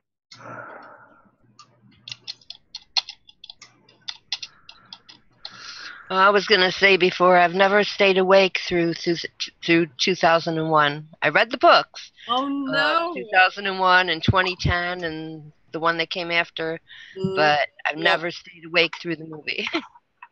I could keep you awake. Lots of coffee. Well, I think you're mixing up too, I think, because the problem on Mayberry Street was the aliens turning off all their electric appliances and stuff. And then there was, I just had it. Where was it? The Real Martians Stand Up. And that was the one with the bus that can't move. Oh, yeah. And all of a sudden they had an extra person in. Yes, they got an extra person in the diner. Beautifully well done. I don't remember that one. Charlie, the third eye person. Yes, that's a great. To Serve Man was also a good one. Yeah. And the original story that Poltergeist was based on was an episode of Twilight Zone. Yes. I'm telling you, he was one of the grooviest. All right, it's on Netflix. It's season 4, episode 4. He's Alive. That's the name of the movie the show with Dennis Hopper, and that one's If you only watch one, watch that one. That was so good. What was it again? He's Alive. The name isn't familiar. No, it's not one that it's not one that they show a lot. Because, that one did not take a lot of their time. It didn't. Because it's one of the hour-long shows, I think, and it's so heavy that it's not. It's heavier than even his usual heavy stuff. Do you guys remember the last episode of MASH? Whenever MASH was on TV. Yep. That's what I would never actually got to see a lot of MASH except for the last episode was the first one I saw because we watched it in history class to get because that was whenever we were learning about the Korean War, and so there was a day he had us watch the last episode of MASH in history class and he gave us the rundown and all that and explained what had happened in previous episodes, and so I know that was the most watched finale of any TV show in history or something like that. I only liked the first season or two that were really, really good. Once the show started breaking up, people left, and they brought in B.J. Honeycutt and Harry Potter or whatever the fuck his name was, Colonel Potter. Yeah, that the show went downhill. It went to a Happy Days kind of show, and it was morality sort of beat into your head rather than subtly, and it wasn't. I like all the Colonel Flag episodes. Those are the best MASH episodes. Absolutely. Oh, those were so funny. And the best actor on the show is Larry Linville. Oh, yes. Frank Burns is the hardest character to play. I don't care what anybody says. In the same show with Burns. He made the show. Burns, yes, he was able to be both despicable, but you had to love him in a way. He was, so it was he did a perfect job with that character, and it was so much different. It was a lot different from the way it was done in the movie. Yeah. Oh, yeah. Well, he made that character. He was excellent at it, and his mannerisms and stuff were perfect for Frank. He just nailed it. All right, so hey guys, you get off the topic as soon as I call in my favorite horror movies. Do you remember the movie Trilogy of Terror with Karen Black? Yeah, vaguely. I think I saw it a long time ago. She would import that doll, that African doll or something, and if the knife fell off, it went after her. It was a TV movie in Trilogy of Terror. It was a TV movie on 1975. Oh, wow. Yeah, that was good. That part was good. That was Karen Black that played that. Yeah. Okay. And she turned to do that thing afterwards. I've never seen it, but I just looked it up on IMDb. I was on there, so. I think the other two episodes were worth it. But a long time ago. Yeah. The one with the doll alone is worth watching. I didn't think much of the other two, but I never forgot the one with the doll. She brought it home, called her mother up or something, say she got this doll, and she put it down on the table, and that knife fell off. It is not supposed to fall off. That thing was going around, running around the room. I was like, oh my God. Yeah. Like Chucky. Yeah. We used to have a Chucky doll whenever I was a baby. My second oldest sister, which she was like the youngest, but she was still like 3 years older than me. She had a little doll that was a Chucky doll, and she didn't know when she got it, but my parents knew, and it creeped us all out to like. Oh my god! I have a Chucky doll. That creeped my son out because my son, we went over to my cousin's house one day, and my son we went over there, and her son came to the door, and he had the Chucky doll. My son freaked out. He was like, "Oh my god, oh my god!" I'm like, "It's not real." I laugh at Chucky though, because he's like a little doll that curses at people, and it's actually kind of funny. I had a buddy of mine who had a doll made for him. It was the clown from the original Poltergeist. He had a replica made for him. Oh, sweet. Yeah. He was that. And they're remaking the movie It about the clown. Oh yeah, I'm looking forward to that one. My daughter said, "I'm not going to see it because it used to scare me when I was a kid." I said, "But you used to always watch it." I can't watch it now. Yeah, well, the thing about that is a lot of that story was, inspired by the whole John Wayne Gacy thing. I mean, there's really actually some creepy realism in that, and that's a reason why it's not just pure fiction.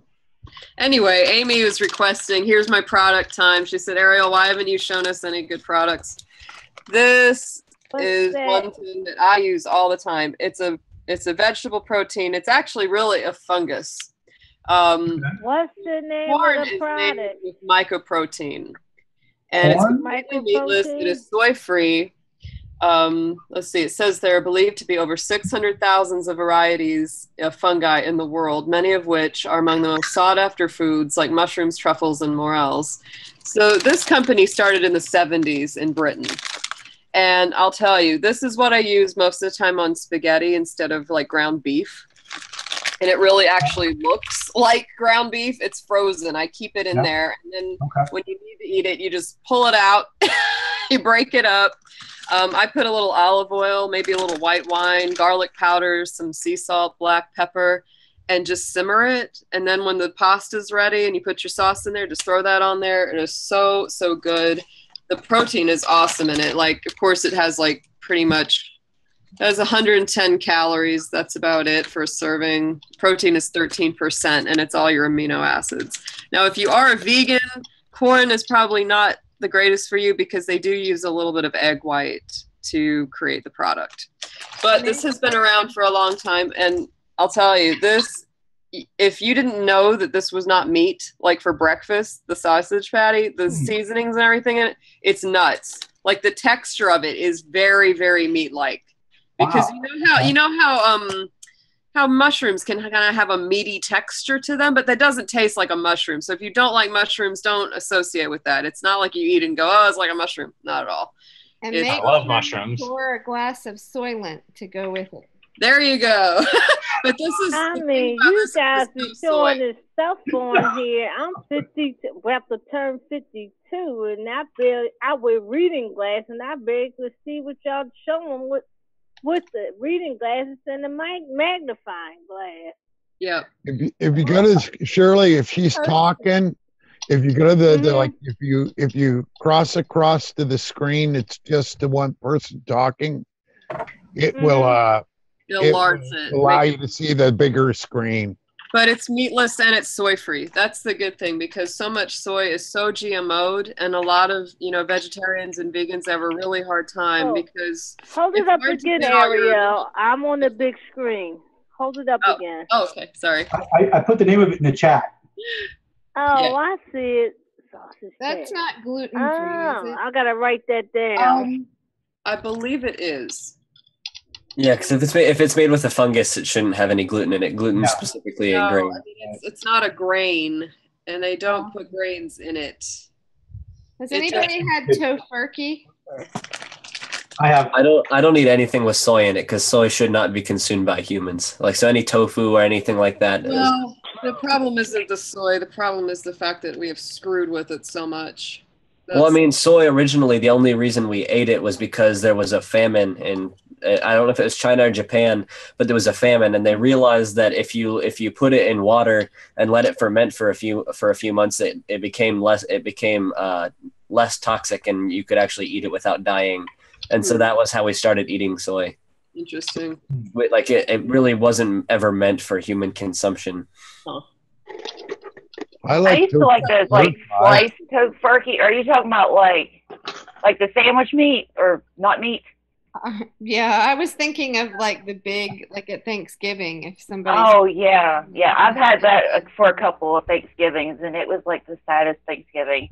It was almost as bad as the time like I had the flu on Thanksgiving. So, I mean, like when you're vegetarian, I mean, like it's it's okay, but you smell all that turkey, and it's just it's not the thing.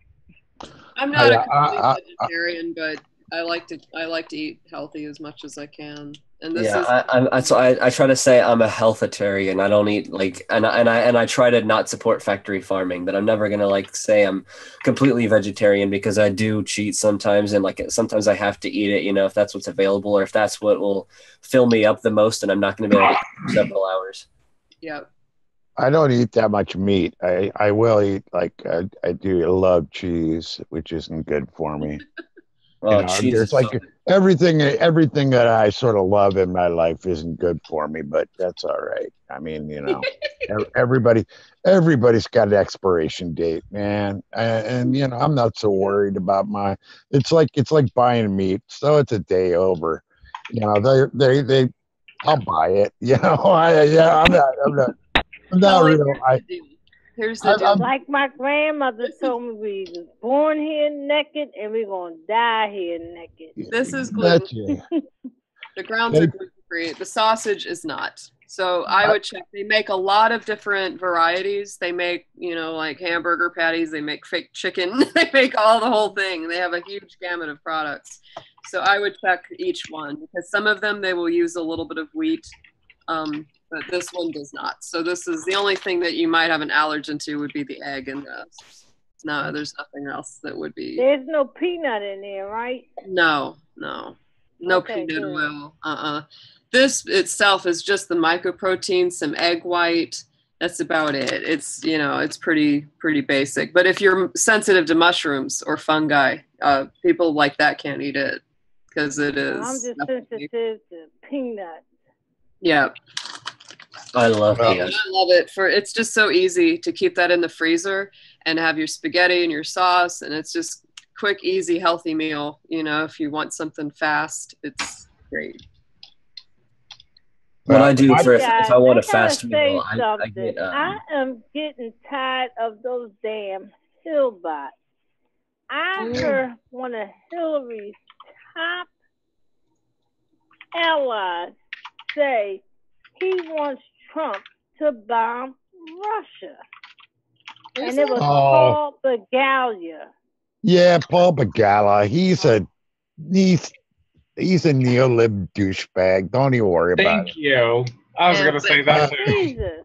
I never heard of him before this, but I read the quote, and it wasn't really what he said. It was people were taking it that way, but it was like blow up their intelligence agencies.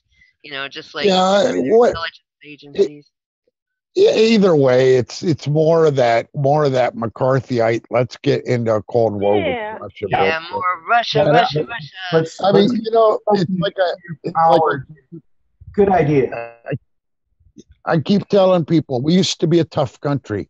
We used to just walk around and little things. We just used to flick it off our shoulder, because that's the way a big country's supposed to do things. Well, that's what not supposed to freak out and go for revenge on a whole corner of the earth. Now we're triggered by anything. Well, that's why I always say the best thing the United States. The best thing the United States could have done after 9/11 was nothing, because by going in and blowing $10 billion in the Middle East, Osama bin Laden got exactly what he wanted. He pulled the United States into Afghanistan, which is the resting place of empires, and he knew exactly what he was doing. And Osama bin Laden's goal was to bankrupt the United States, and Bush gave him that and more. All right, I got to pull out my old sign now, because there's 2 points in history that a lot of people here have lived through, and that is when after 9/11, we had a perfect point at which to do some really great working across lines. We had people. There were people doing a candlelight vigil in terrain. Okay, guys. We could have been the country that instead of blowing things up, we did things like cops. It went in and busted them, treated them just like criminals, and everybody in the Middle East would have been happy with that, because nobody wants them around them any more than they want them around us. It's not like they're crazy about them. So that was one point, and the other one was when Obama was elected. We could have made gigantic changes then. Huge. And he pushed out. He dropped it. So I want to give a small product thing. Willow leaf. What is it? Maple leaf indica. Okay, that one's a good one. You can only buy it in Washington, but I have to say that one's a good one.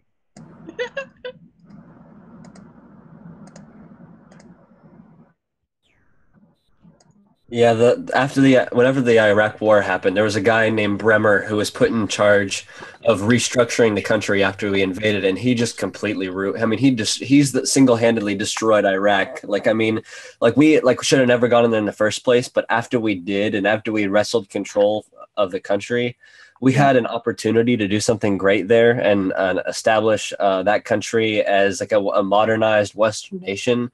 And instead, we gave it to one guy who was a complete moron, and he was like a Tea Party douchebag. And he decided, you know what, this functioning country where everyone's happy and the government provides food for everyone to keep them from becoming an insurgency, we're going to stop that. We're going to privatize literally everything and make it so that everyone has to pay money. And so instead of having electricity 24/7, everyone's only going to have electricity for 2 to 4 hours a day.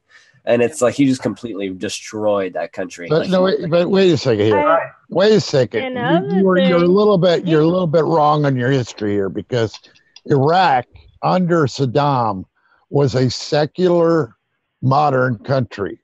Correct. We've taken every modern country in the Middle East that was secular and modern, and we have screwed it up royally. They may have had strong men in charge, but Saddam, Libya, Yemen was working on it. They were, the countries that we bombed the shit out of were all Syria. They were secular societies. Think about that. And think about how much Saudi money went into the coffers of the politicians. That's, between that and just oil and the petrodollar, all that other bullshit, we had no business doing that, because if we would have acted with goodwill after 9/11 and worked with these countries, and gave them a wink and a nod and let them have some food and medicine and this and that, and quit, with all we're going to hate people because, we screwed up the wrong societies. Yep. We did it exactly the way they wanted to. They wanted to destabilize it so that we had to be there. It's basically it. And instead, we're spreading this fear of the other bullshit, which gets us nowhere. We created this damn mess, and then we sit there and say, well, now everybody needs to be afraid. What the hell is that kind of crap? Yeah. Honestly, I mean, how does anybody in their right mind take that crap seriously? Don't tell me they hate us for our freedom when you're bombing the hell out of them. Give me a damn break. Unbelievable. I don't think that we can ever expect if somebody is going to go to war for the wrong reason that they're ever going to see an opportunity to do something better. I think we've become a society that's based on one reason, and that's a money economic reason for a very, very small percentage of the population.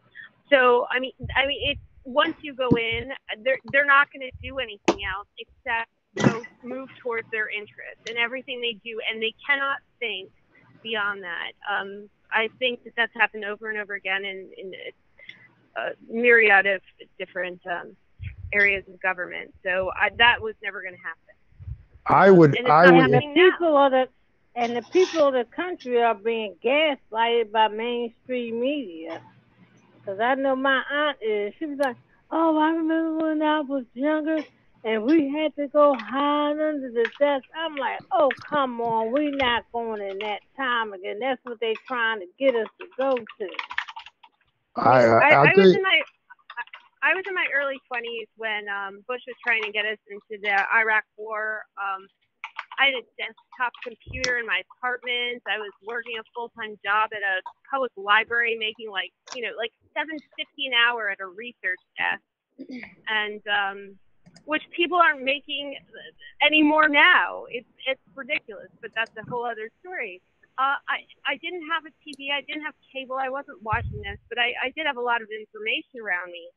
But when I saw these headlines every day, I would lay out the newspapers and all this stuff about Iraq, and I'm like, where's the proof of these weapons of mass destruction? They're pushing it, but all the time they're just saying stuff, and there's no evidence to prove that stuff.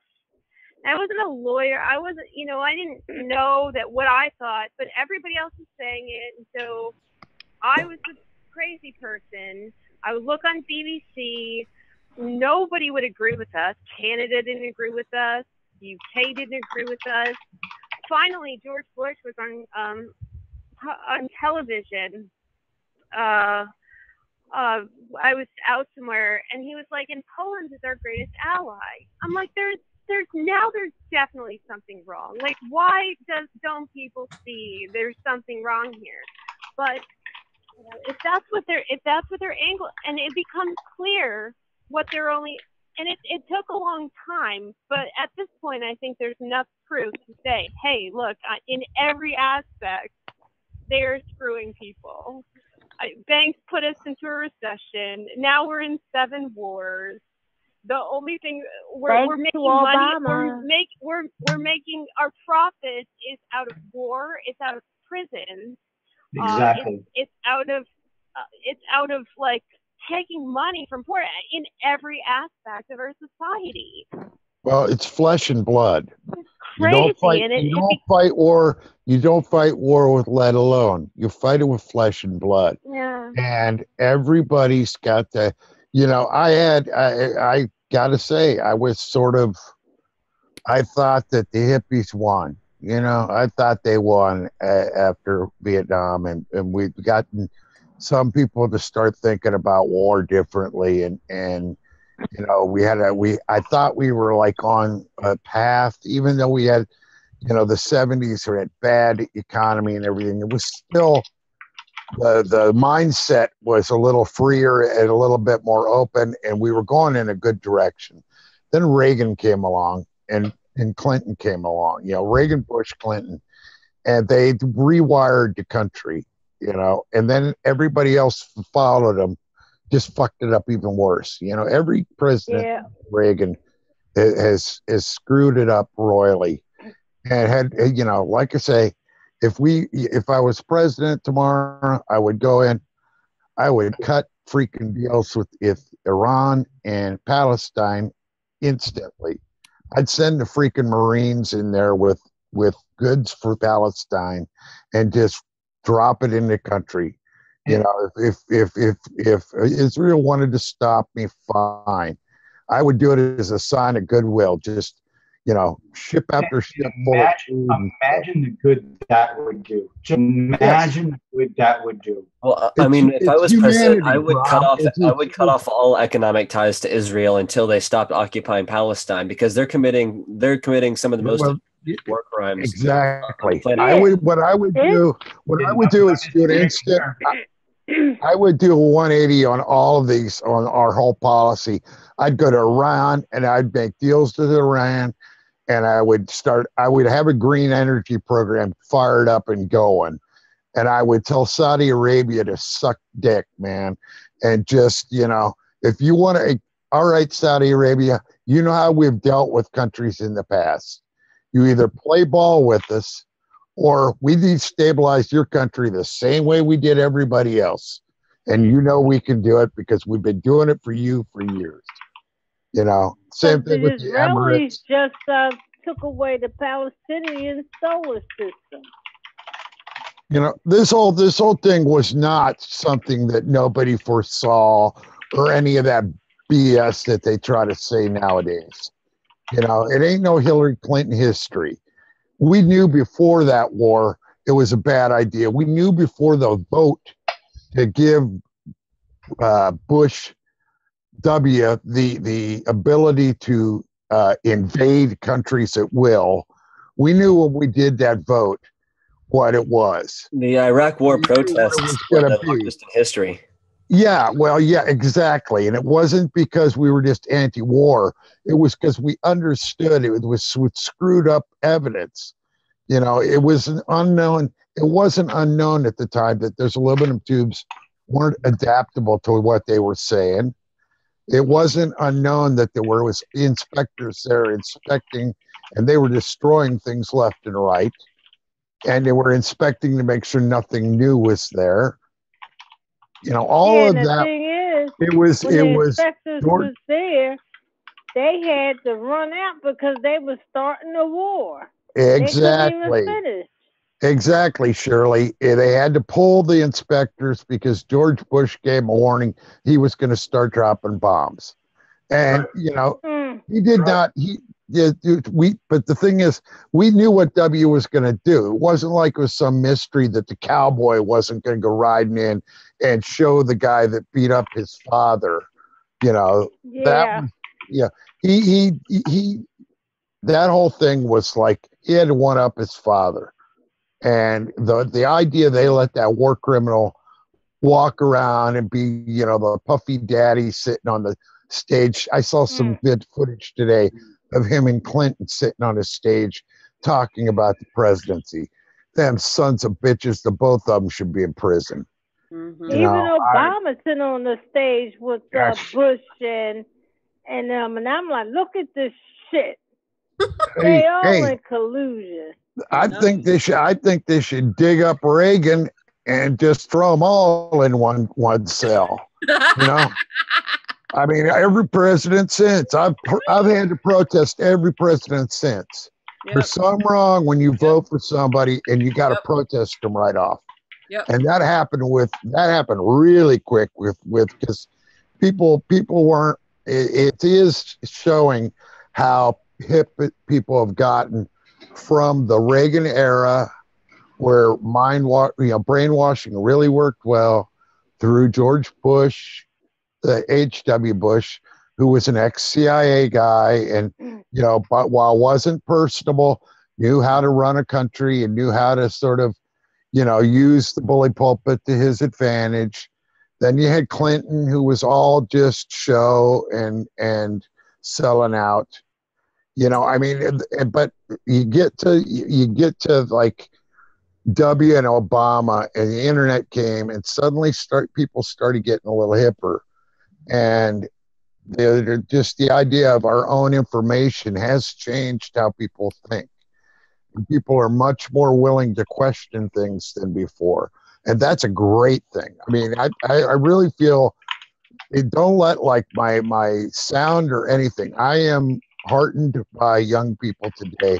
I am heartened by the direction I see a lot of progressives going in, and I think that there's a possibility that we can do things in the future. I just think that the right person has to step up and be the leader, because you can't go leaderless.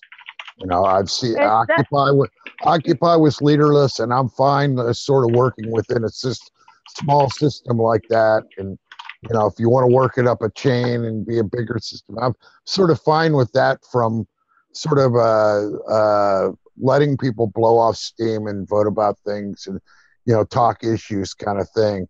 But the Occupy system won't work for government. We need people that will step up and be leaders. And that's my 2 cents, because we need leaders across the board. We need union leaders that, I love the nurses. I think that Rose DeMauro she's starting to look like a real union leader should look.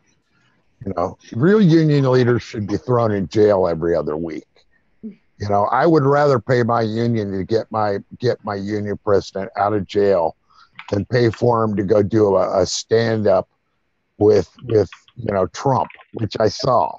You know, I saw that son of a bitch and Trump in the same dais.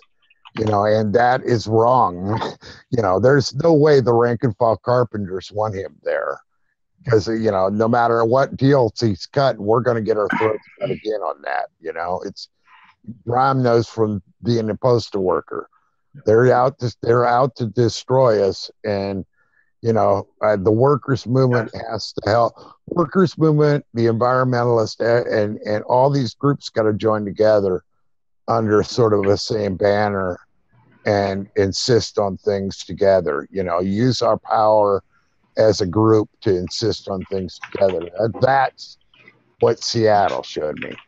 Seattle showed me that when different groups came together, we shut down that thing for a day. It didn't really do anything in the long run, but every one of these protests at the WTO, the G8, and all of these things, these are great. These are good things. People being mad about what the system is doing, where the system is at, is a good thing. And, I would love to see us doing French and German style protesting. That would be fun. But I think the first Bush, when he did the first Iraq war, he did it from Kuwait, because Colin Powell told him you can't go in Iraq. But if you go in there, you board it. And his stupid son went in full force, talking about he's freeing the country. Well, that's because he had the mandate of 9/11. It was a totally different deal. After that, people would have let him do any damn thing. It was a total. Anyone that doesn't believe that was all a fucking plot, you got your head in the sand. For real. It was meant to be. They were going to get in there, and they found a way to not only get in there, but to keep people afraid until this day, and they still use it. They will never stop using it. It will be the ultimate scapegoat for every fucking atrocity we pull. Well, wasn't it? And they went and disbanded the army. They fired workers that's working in factories. And that's how you built up terrorists. They don't have nothing to do now. Yeah. Well, yeah, they did the purge of the Baathists. That was, you can thank Paul Bremer for that one. Paul Bremer and Rumsfeld. Wow. Yeah.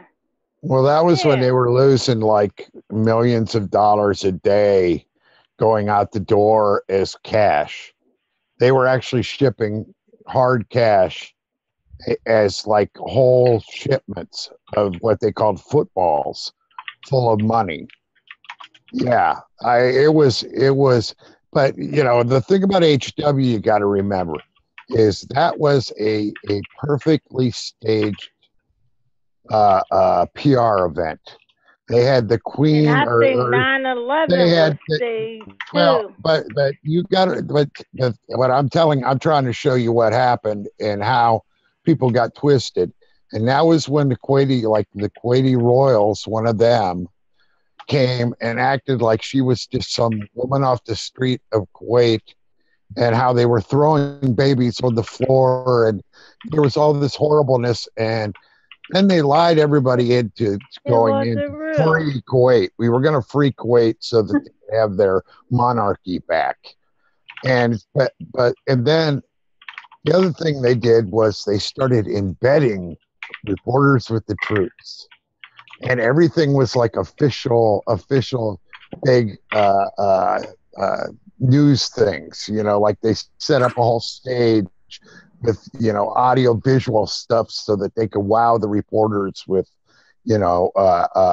what's his name? The general coming out and, watch this missile. We ran it right through the duct. That was, it was staged for TV, and they controlled the cameras, and that was the thing about that made it different from Vietnam, Vietnam, they had reporters that actually just shot what was happening. It wasn't, if somebody that was an American got shot and was screaming, they shot a picture of the American getting shot and screaming and showed it to the people back home. And that helped bring the idea that it isn't a good idea. We have war. All these big news places made a decision. They don't show bodies. They don't show, they don't show anything that is in the least likely to disrupt you, unless it's something like the gas attack in Syria, something they got to play up. They'll start showing bodies left and right. Oh, I have to tell you ahead of time not to watch this. If you got small children, please get them out of the room because this could be upsetting to some. And then they start showing bodies. Any other time, they won't show you. And they definitely wouldn't show you the Palestinian children that are all dead. It's exactly why Trump isn't doing on-camera reporter deals.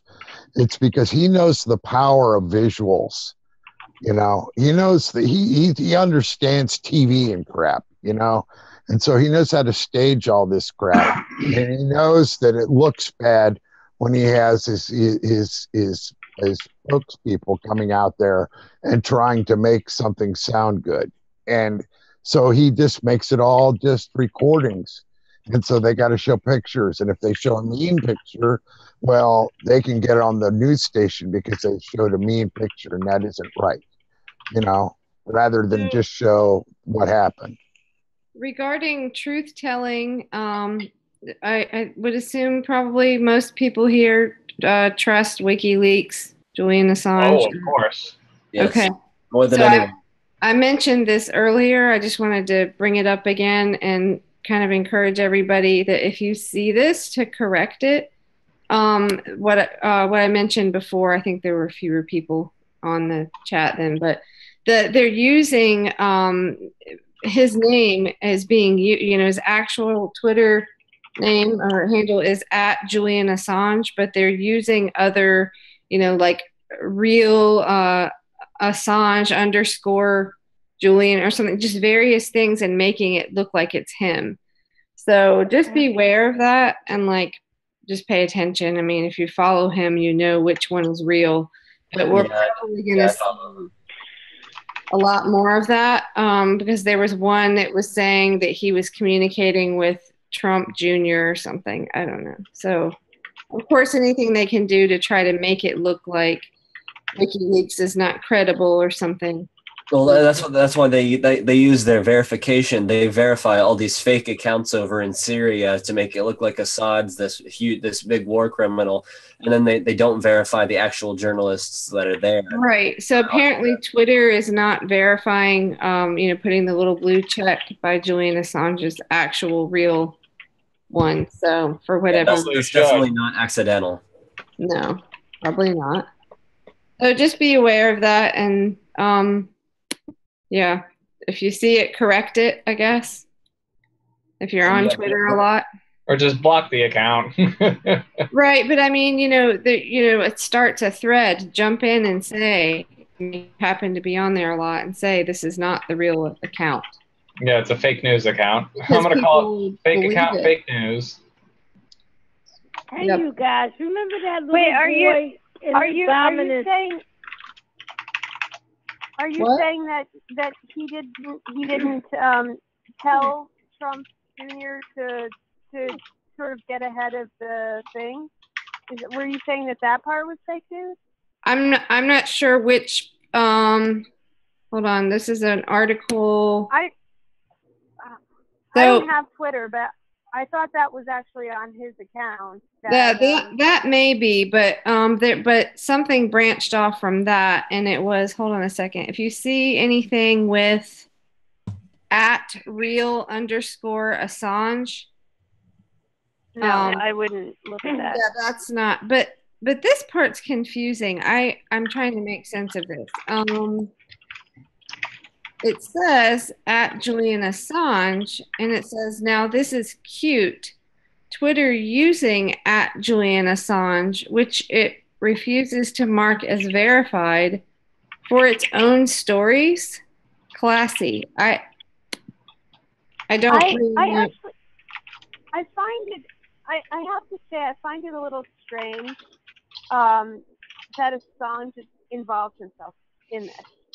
Like, I absolutely think that he's an extremely credible news source, and that WikiLeaks is, you know, a site that is worthwhile. It's verified information. It's true information, and it is telling people what they should know, and that's being hidden from them. And when their own governments are basically violating their freedoms. And I think, again, he's proven that is I agree with that premise, and I think that he's proven that is what he's doing. But I find it really odd that he decided to involve himself in the situation. I mean, that's something I think you're right. Myself. This says that he did. It says Assange argued that it would have been safer for WikiLeaks to publish Trump Jr.'s emails with anonymous sourcing rather than self-publishing. So yeah, I guess that part is true. But just be careful what else gets pushed on that. But I agree with you. Because anybody can always be coming from a place where they want something in return, and clearly Assange would benefit from any from a U.S. president pardoning him at the end of a term. He would benefit from that. I don't think there's a question about that. Right. I mean, I think that's an absolute fact. If Trump pardoned him, I don't think he would sell his soul for a pardon, or else that would have already happened. Yeah, I mean, he could have done all kinds of crap, but if you're talking about him what could he have done? You can just wait. If you're talking about him involving himself in Trump Jr., I think that is as much. Wait a second. That is as much an interesting idea from the idea of anything a Russian could hand him would have been different from what WikiLeaks had.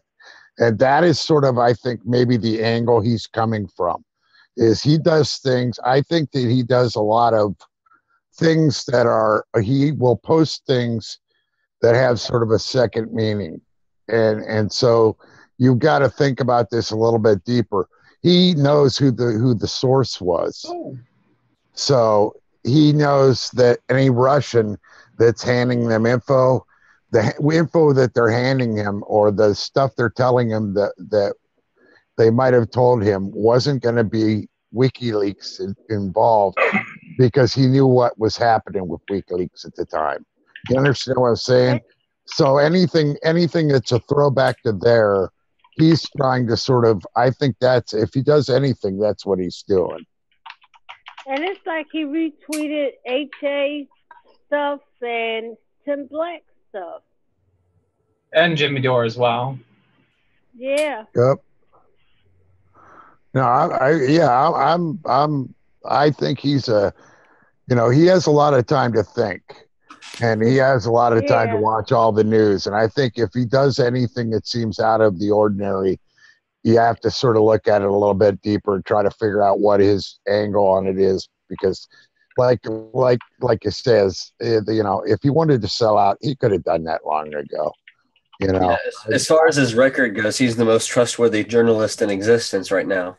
Yeah, I'm not questioning. I'm not questioning the credibility of any of his information. And what I'm saying is anybody could eventually hit a breaking point, possibly have a motive for something. It's possible. It has nothing to do.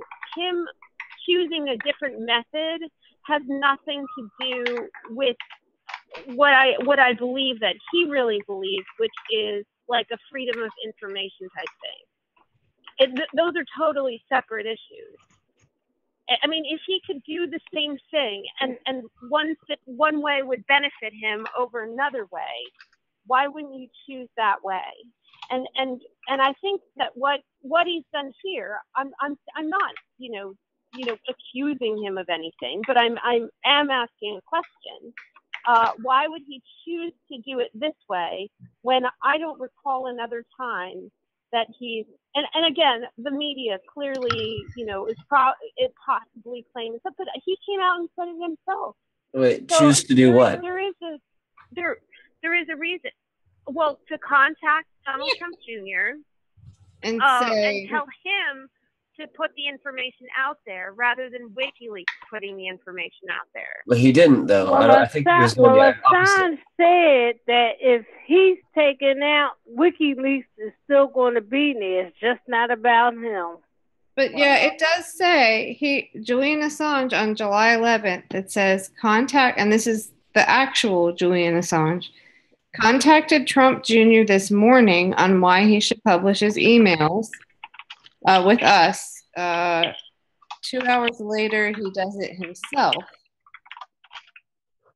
I don't know. You miss like one thing, and you gotta. I think what he was doing was trying to say, "You give us your emails, and we'll publish them and rip off the bandage," kind of thing, rather than. And so he was.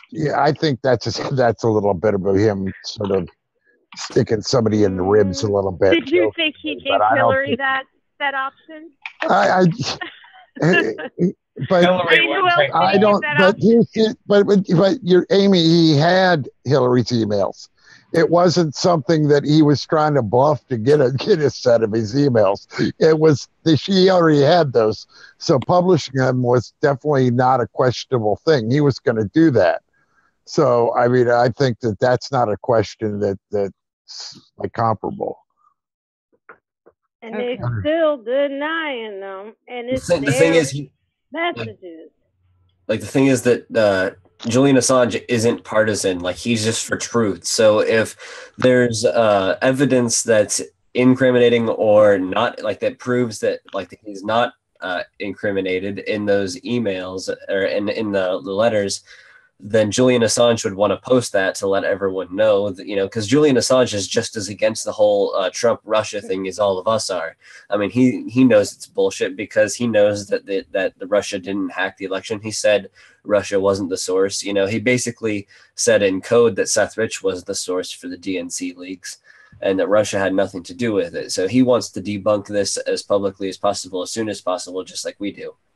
So what he said, Julian Assange, said, because someone asked him, is this a positive or negative maneuver in your opinion and why, to communicate with Trump Jr.? And he says, I argued that his enemies have it, so why not the public? His enemies will just milk isolated phrases for weeks or months with their own context, spin, and according to their own strategic timetable. Better to be transparent and have the full context. But would have been safer. He's talking about the Democrats. Well, no, here he's talking about Trump Jr.'s emails, I guess. Yeah, but he's talking about the Democrats are his enemies. Oh, well, the corporate media, I guess. So he said it would have been safer for us to publish it anonymously sourced. By publishing it himself, it is easier to submit as evidence. Let's see.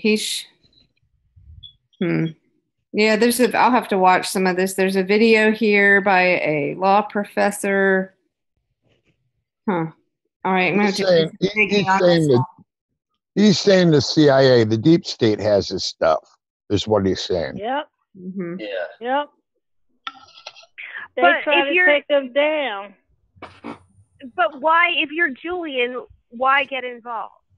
Well, because he doesn't have the information.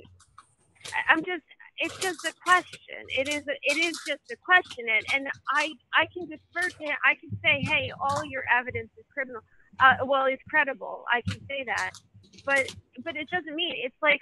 I mean, if I look at like, say, Bram works in IT, right? And if I have a computer problem, I might be like, hey, Bram, can you help me with my computer?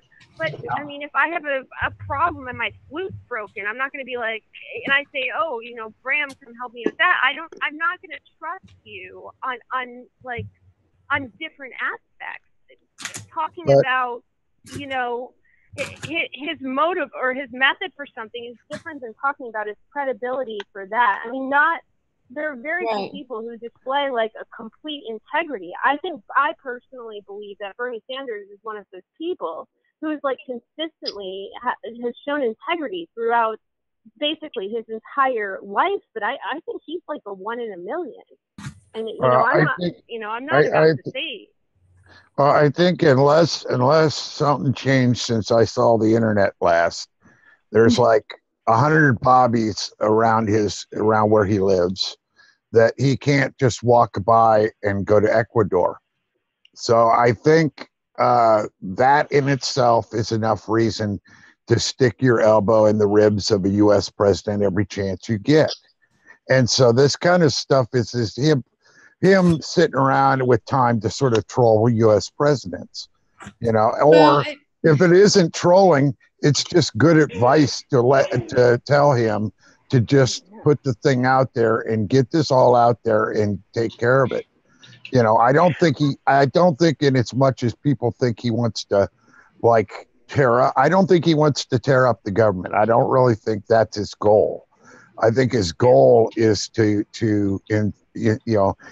just give information, and the idea of destabilizing the United States with stupid Russia shit that maybe is just small. It's like small potatoes, it's small potatoes gangster shit is like what it is. It's basically these people. The Trump people were gangsters in New York. The Trump people going to be gangsters in the White House. And they didn't know how to step up their game like Hillary does and really suck the money out of these places and do it so that everybody's, cool and diplomatic with it, So he's less schooled in the ways of how to be a bullshitter in DC. So I think that there's a zillion different ways you can look at why Assange might have done it, and most of them have nothing to do with any personal vendettas or intentions about himself, so much as just he's a publisher that's being kept, as a prisoner in the Ecuadorian embassy in London, and the idea of international law is being flouted. Well, it may also be a little bit of, if you think about it, how do I put this? There's right-wing media, InfoWars or whatever, that's covering Seth Rich or Hannity. I don't really like Hannity, but they covered the story. So it may be just a little bit of that's kind of the only traction he can get maybe I don't know. No, it's just I don't think that. I just think I think that it's like all the liberals that suddenly hate WikiLeaks. Mm-hmm. He's got to go with the people that dance with him because he knows that's what I mean. He knows that tomorrow he could get paperwork on Trump and they'll all hate his guts. He realizes that. I think he's a big boy, so I think the stuff he does is much more calculating from the idea of, he's doing something for himself. That's just the way I think about it. I think it was as simple as wanting people to stop talking about it because whenever you were reading his explanation that he gave, Kelley, he was saying that the longer he didn't release it, the more his enemies would use if he didn't publish it himself, the longer his enemies and the deep state would use it against him as leverage, pulling out quotes and controlling the conversation. Mm-hmm. And so Assange knew that if he were to just leak it now, it would create this huge story for a few weeks and then eventually disappear like all the other Russiagate bullshit. And like I say, I think Assange is basically doing everything he can except for, say, Seth Rich or whoever the person that gave them the information isn't a Russian hacker. And he doesn't want to see this Russia story be used as a cudgel against the president because there's plenty of other reasons to go after Trump. You know what I mean? I mean, he does it because he knows that the overall story is false. He doesn't. It doesn't work with his story, which is the truth. You know what I mean? So I mean, I that as much as like I say, I think the man's got to think of it a lot.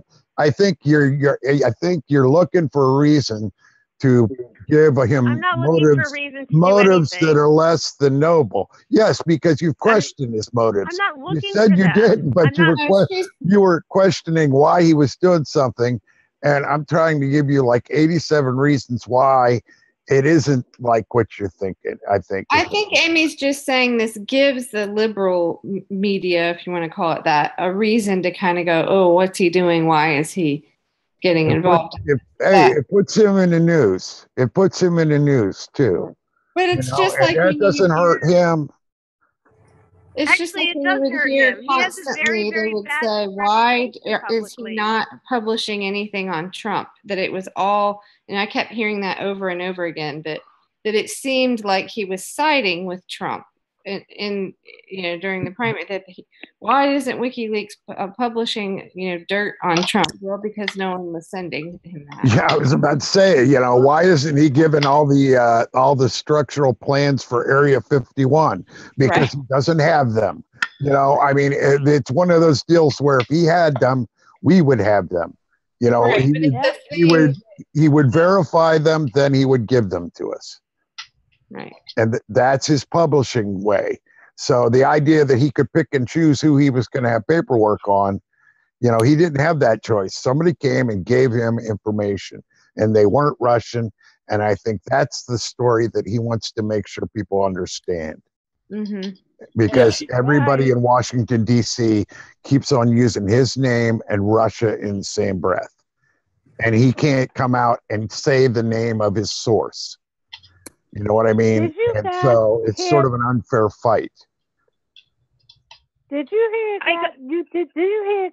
You guys hear about this forensicator that came out and he broke it down about the DNC servers, and he went through it and he said it was an inside job. Yeah, we talked about it the other night. The IT guys sort of. Yeah, Ebon and the crew, the brain trust from IBM, IBM and Apple sort of ran the figures for us and explained it in English. And when you pair that with the story that something was passed off near American University, that it kind of lines up. I mean. So we don't know, but if it was a thumb drive or whatever, it seems. But honestly, Obama was spying on Trump before he ran for office.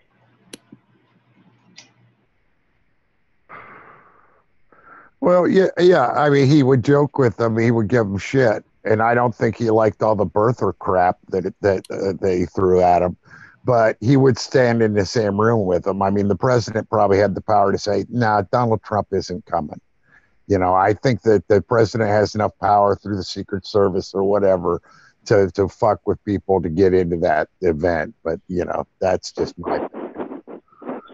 But so he knew he was coming and got to line up a whole bunch of great jokes on him. I think, but yeah, there's none of that. He's of a different class. Obama knew that he made the big time, and so he could, he's out roller skating with, some billionaire now, and on their yacht. He should have been fighting his ass 8 years for the people in the United States. Shirley, that's what I said. That man could have changed so much so quick. It would have been. He could have been. There's so much, he had so much possibility, and, I voted for him the first time. I gave him a shot. I'll be the perennial sucker. I'll find the best guy to vote for and try to vote for him. But, he turned out to be sucking us in. We're not as the years go by, like I said, Shirley, these young people are much hipper.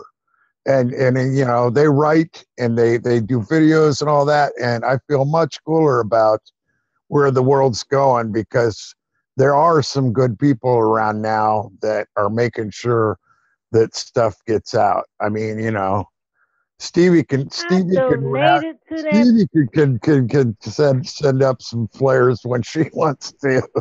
You know, everybody's got sort of hipper and has an angle that other people don't understand, and it's you know. I mean, I really donated to that man so much money, and I also got an invitation to that inauguration.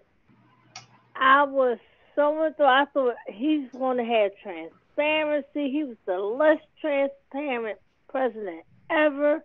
He was going to walk with the unions, have them at the table with TPP. He didn't do that. I mean, he felt like a lie, but he put 7 more wars, though. Well, I mean, it was pretty evident when he started picking his cabinet, and little did we know that, you know, little did we know that Citigroup picked his cabinet. You know, it took the WikiLeaks, the Podesta emails to show how, you know, the Citigroup picked his fucking cabinet. I mean, that isn't a story. That wasn't the biggest fucking story in the world. That didn't blow up. And why in the world did Obama let, you know, he may have been going out the door all suave and stuff, but, you know, the news people gave him a pass. Well, that just shows you what a big failure he is. I mean, Dave, the news media has been, like I said, I mean, it's been since Reagan. They became lapdogs, and they figured out that having access meant so much more to them than having truth. Well, so have you guys ever seen the newsroom? Yeah. I saw him bringing Geithner in and something. I'm like, what the hell are he bringing them in for? Aren't they from the crash? That's what the HBO show, The Newsroom, has the right idea with what the news should be. And, you know, and like how if they had just put in a clause whenever they created the news saying that you have to set aside at least 1 hour a night where you could not have any paid advertising, that would have made a huge difference. Because for 1 hour, you know, the news would have to be given straight with no special interest and no corporate money for advertising. So that means that Boeing couldn't be paying to advertise. That means the pharmaceutical companies couldn't advertise. And right now, a lot of the largest health organizations and like groups of doctors, all of the doctors are lobbying Congress right now, saying that they should outlaw pharmaceutical advertising on TV, because it's contributing very negatively to the drug epidemic. Well, you know how you tell when we're going to start a new war? You suddenly start seeing Emirates Airlines and, you know, come visit Saudi Arabia and see our technical wonders. And, you know, you start seeing all these funky ads from all these government-owned entities from the Middle East start popping up on the screen, you know, especially on Sundays. Oh man, they love that, you know. They love being in. There's like the ADM club. I think there's just a club of ultra wealthy companies and wealthy individuals that get to plant their advertising around the Sunday shows. You know, Boeing, they're all there. You know, all the Coke industries. Those people know that they all that the money talks, and it always scares me when I start seeing ads for Middle Eastern countries and stuff, and we are in a new war. You know, because if you start seeing them pumping them up on CNN and stuff, you know, rather than catheter ads, you start seeing the Emirates Airlines ads or something. It's time to start worrying that we're gonna bomb Iran or something, because they're starting to soften up the news people early, you know. Well, did you guys ever see the video of the Saudi soccer team whenever they were in Australia? It was one of the most enraging things I've ever seen. Like they decided, it was right after Manchester, and so they decided they were going to take a moment of silence in the stadium. And so the Australian soccer team all got in a line and bowed their heads and, you know, took a moment of silence, and the crowd all did. And you know what the Saudi soccer team did? they went over and kept practicing on the other side and making as much noise as possible. It's like if I was on the Australian soccer team, I would not have been able to contain myself. I would have ran across the field and started beating the shit out of those people because they have freaking respect for life. I mean, like because they basically were condoning and saying they completely agree with and they would not respect the victims of terrorism in Manchester. And it's like, and that wasn't just completely like, I mean, it's just fucking inhuman, you know? It's like no sympathy for your fellow man. It's like, I mean, everyone in that stadium should have gone down and ripped him limb from limb, in my opinion. Well, I mean, there's one thing, if they told him, if they knew in their language that's what it was, then I'm hip. No, they did. They told him ahead of time, and the soccer. Well, then that's fine. Then the Aussies should have beat the hell out of them. They're good at that. Yeah, that's what I'm saying. They're like America. They're outcasts. So they're Aussies are good people. Oh yeah, they are. I mean, they're really great. They'll beat the hell out. They'll beat the hell out of an asshole as quick as a good American. Yeah, and that's what frustrated me about it, because whenever you read about the soccer team, they had talked with them before it and said we're going to take a moment of silence, and the soccer team was like, no, we're not. They're like, we're not going to take a moment of silence. So like everyone else can, but we're not going to do that. Well, I wouldn't be surprised if they got some nice elbows and stuff during that game that as much as the Aussies could have probably gotten away with in that game. Sometimes it strikes me that we're living in a really weird period of time where people are both oversensitive yet extremely desensitized at the same time. Isn't that weird? It's like every little thing will trigger them or get them mad. But yet something really horrible can happen, and it's just like after a day or two they just totally forget about it. It's really not that big a deal to them. It's really American life is oversensitive and callous at the same time. It's bizarre. Well, it's that we get triggered at all the wrong things. Yeah, it's just bizarre shit. It's like a weird mental mind trip. It's just they get triggered by the stupidest fucking things ever, and they don't learn a goddamn lesson. Just Well, American you got people that are triggered over Starbucks cups, like And my thing, all the politicians here in the United States are bought by Israel, and I also heard Israel, the rebels over there in Syria, when they get injured, they take them to hospitals. Israel, I don't know if you heard it, Israel's been bombing Assad and the Syrian government for a while now themselves. Yeah. They've been getting involved, and they've been killing all of the secular groups over in the Middle East. That's crazy.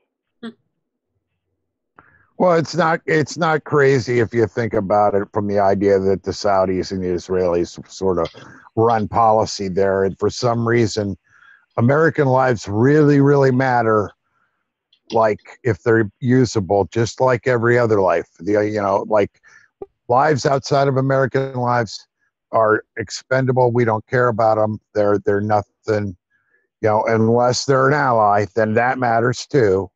A little bit, but not as much. It only matters if we can get angry about it, and we can get angry at the right people. But, we bomb a hospital, or we do something evil, or Great Britain does something evil. We can't, this was an accident. It was obviously just an oversight. And, like I say, we are approaching the world in the wrong way. Yep. If we approach the world, if we had more of the attitude that Cuba does, and we just said, okay, we're going to train thousands of doctors, and we don't give a shit what the medical association says. We're going to start being the ones that license doctors, and we'll insure them. We'll pay for their schooling. We want people that want to be doctors. And we'll pay their way. We will make it easier for doctors to become doctors, just to become general practitioners. The world every place in America needs more.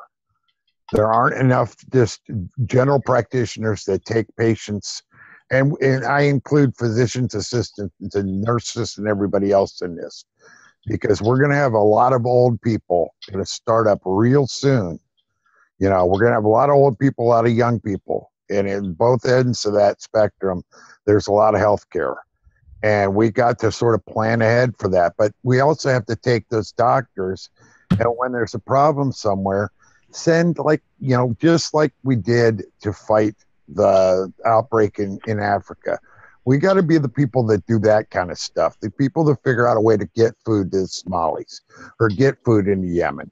We can do that. I mean, you know, that's what, you know, Marines are pretty good at going somewhere, making a landing and making sure we can safely offload crap.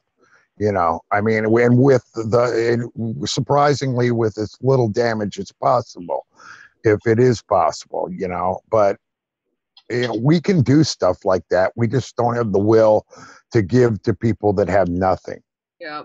Nothing to give back. Well, in Yemen, it's the cholera outbreak is horrible. It's up to 300,000 people. Oh yeah. Because you destabilize a country like that, and you lose all of the infrastructure. There's nobody to run the sewage plant. That's what Who's going to run? Who's going to be the one that goes and drives out through all the gunfire and shit to go run the sewage plant? It's barely, Saudi Arabia is blocking people to get in. To even give them aid. Well, of course they are. Because they're the ones that are funding all these, you know, these crazoid, you know, Wahhabi that just want to murder people. I don't know. This is an entire like triggered episode, if you ask me, as far as, you know, why America is such a warlike country, why we can't sort of get our head around the idea of mutual aid being something that may be in our best interest at some point, you know.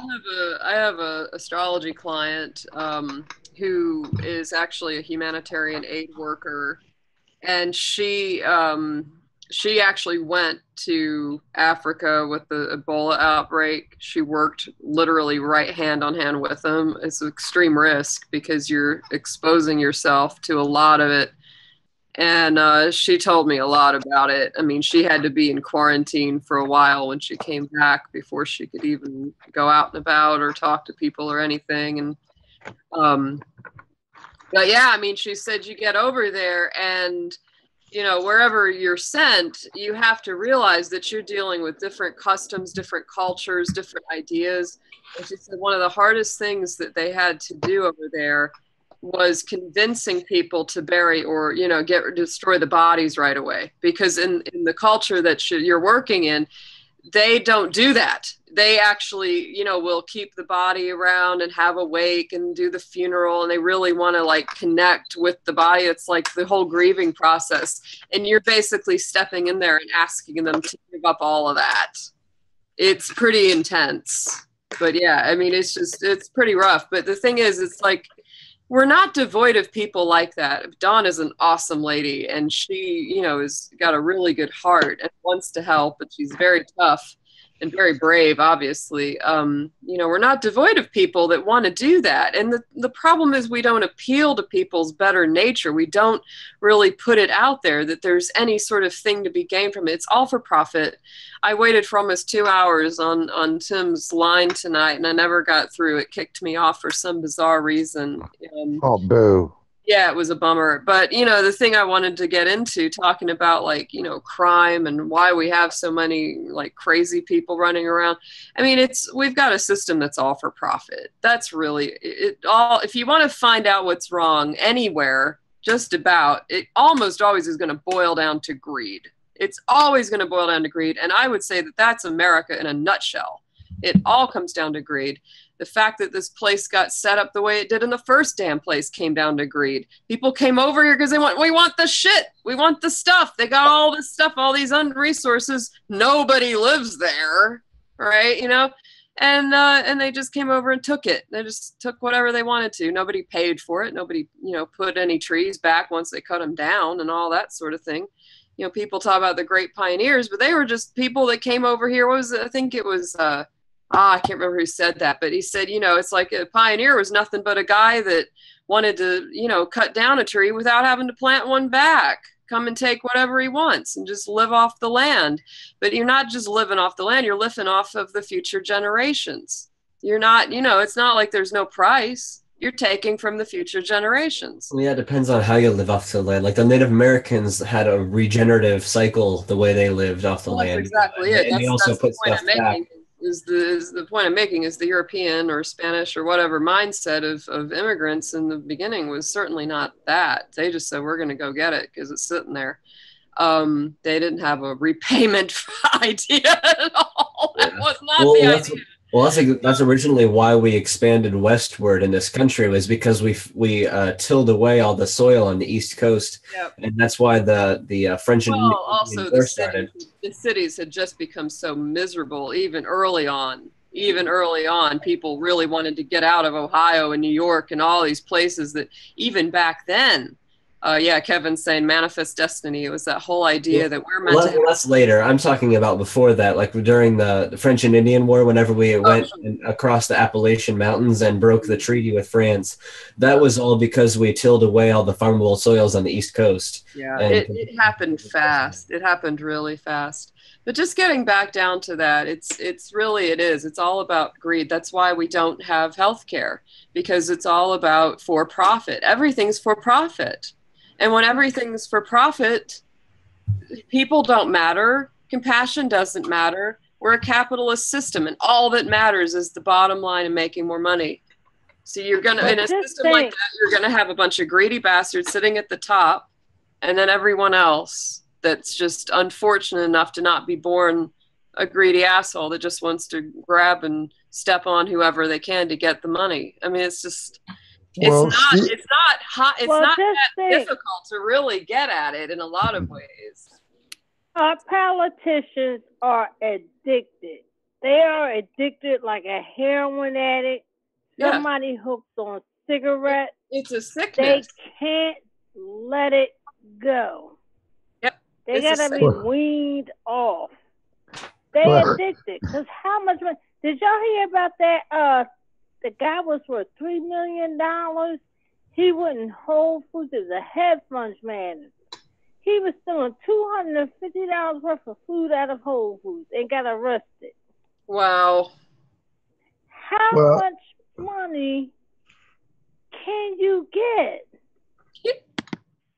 Well, Ariel, remember Steve Mnuchin was up there saying that what is it? Meals on Wheels are not seeing a return from it.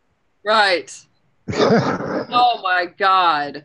That's the guy. I thought we were only supposed to get like smiles and gratitude in return. That was the general idea of Meals on Wheels. Wow. It was like being a bright and sunny part of old people's days that were shut-ins. Yeah. That was an idea that came in the 70s, was not enough return on investment. That's whenever the shareholders became more important than employees when it comes to corporations. Like the 1970s was when the idea of what a corporation is completely changed, because it used to be more about keeping the customers and the employees happy. And then a guy wrote an article in the 70s saying it's all about the shareholders. And that because before that, everyone was like, well, the shareholders are already rich. Like, that's the reason they're shareholders, is because they already have extra money, and that's why they should be taxed more than everybody else.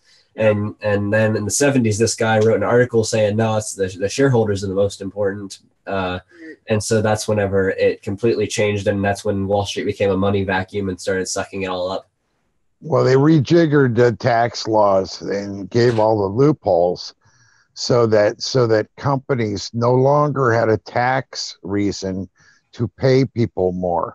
There used to be a reason to reinvest in your company. And so they would pay people more. They would buy new equipment. They would spend money within the company so that they would have more losses within the company, or they would spend more so they would pay less taxes. And the general idea was everybody got a share in that system.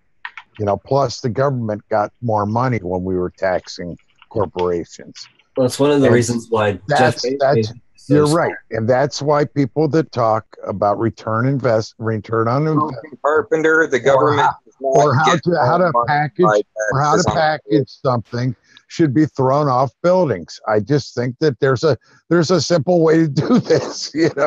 I think that we start with the French Revolution system and go back to square one or something. I don't know, man. There are times when it's just a trigger. Go ahead, Brown.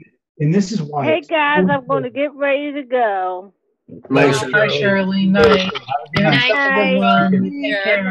See you soon. What were you going to say, Bram?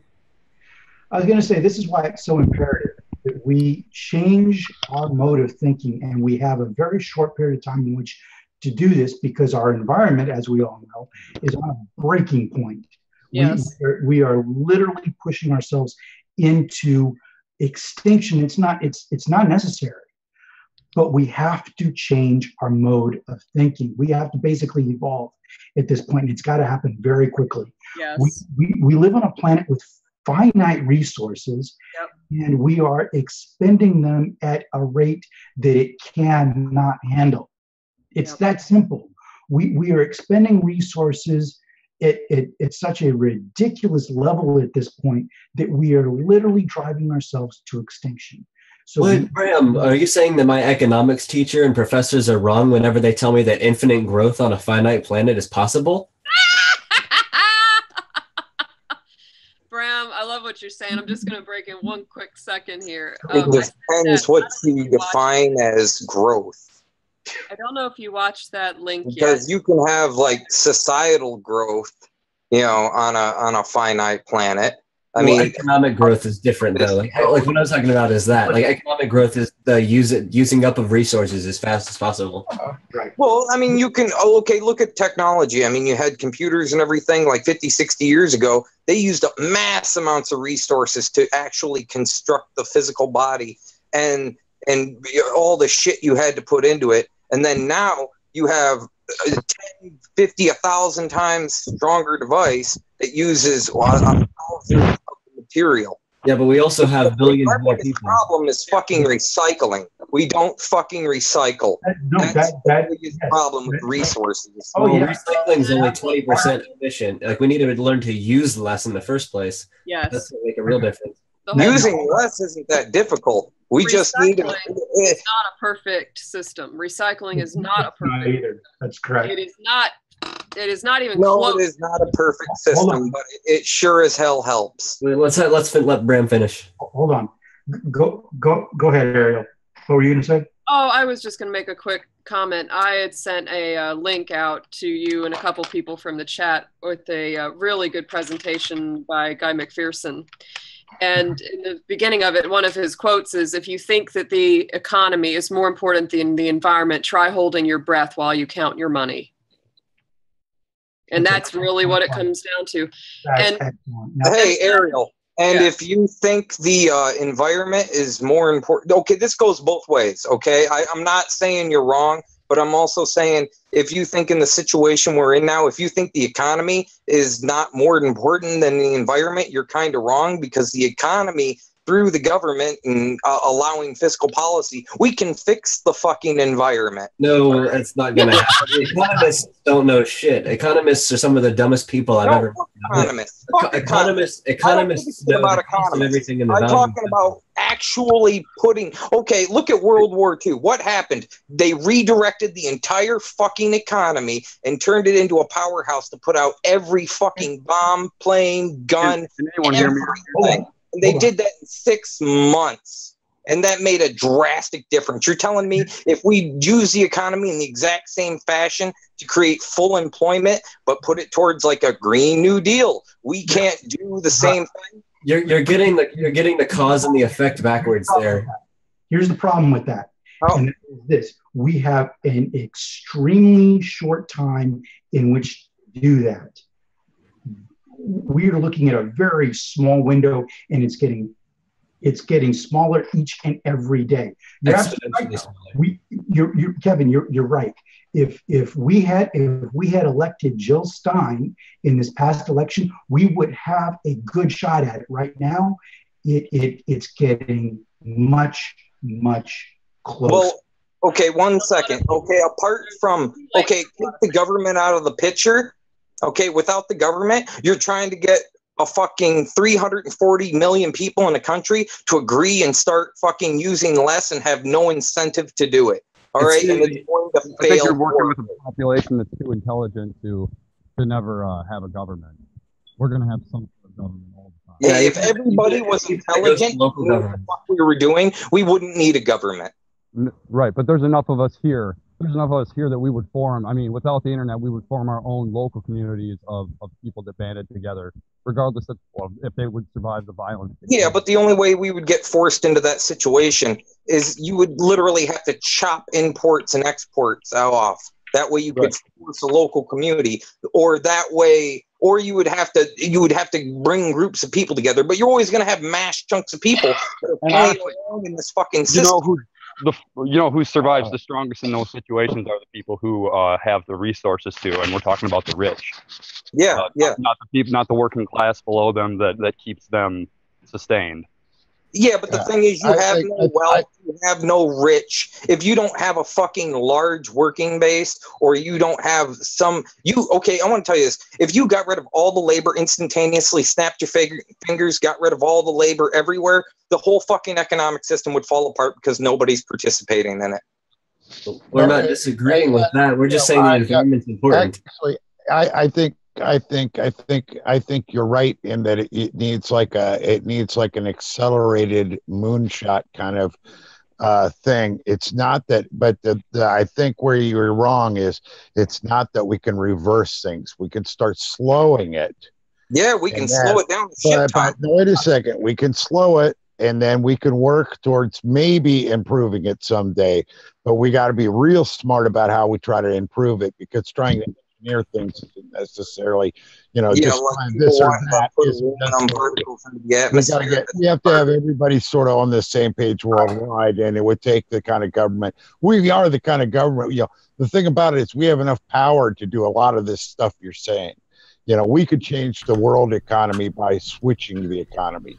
Right.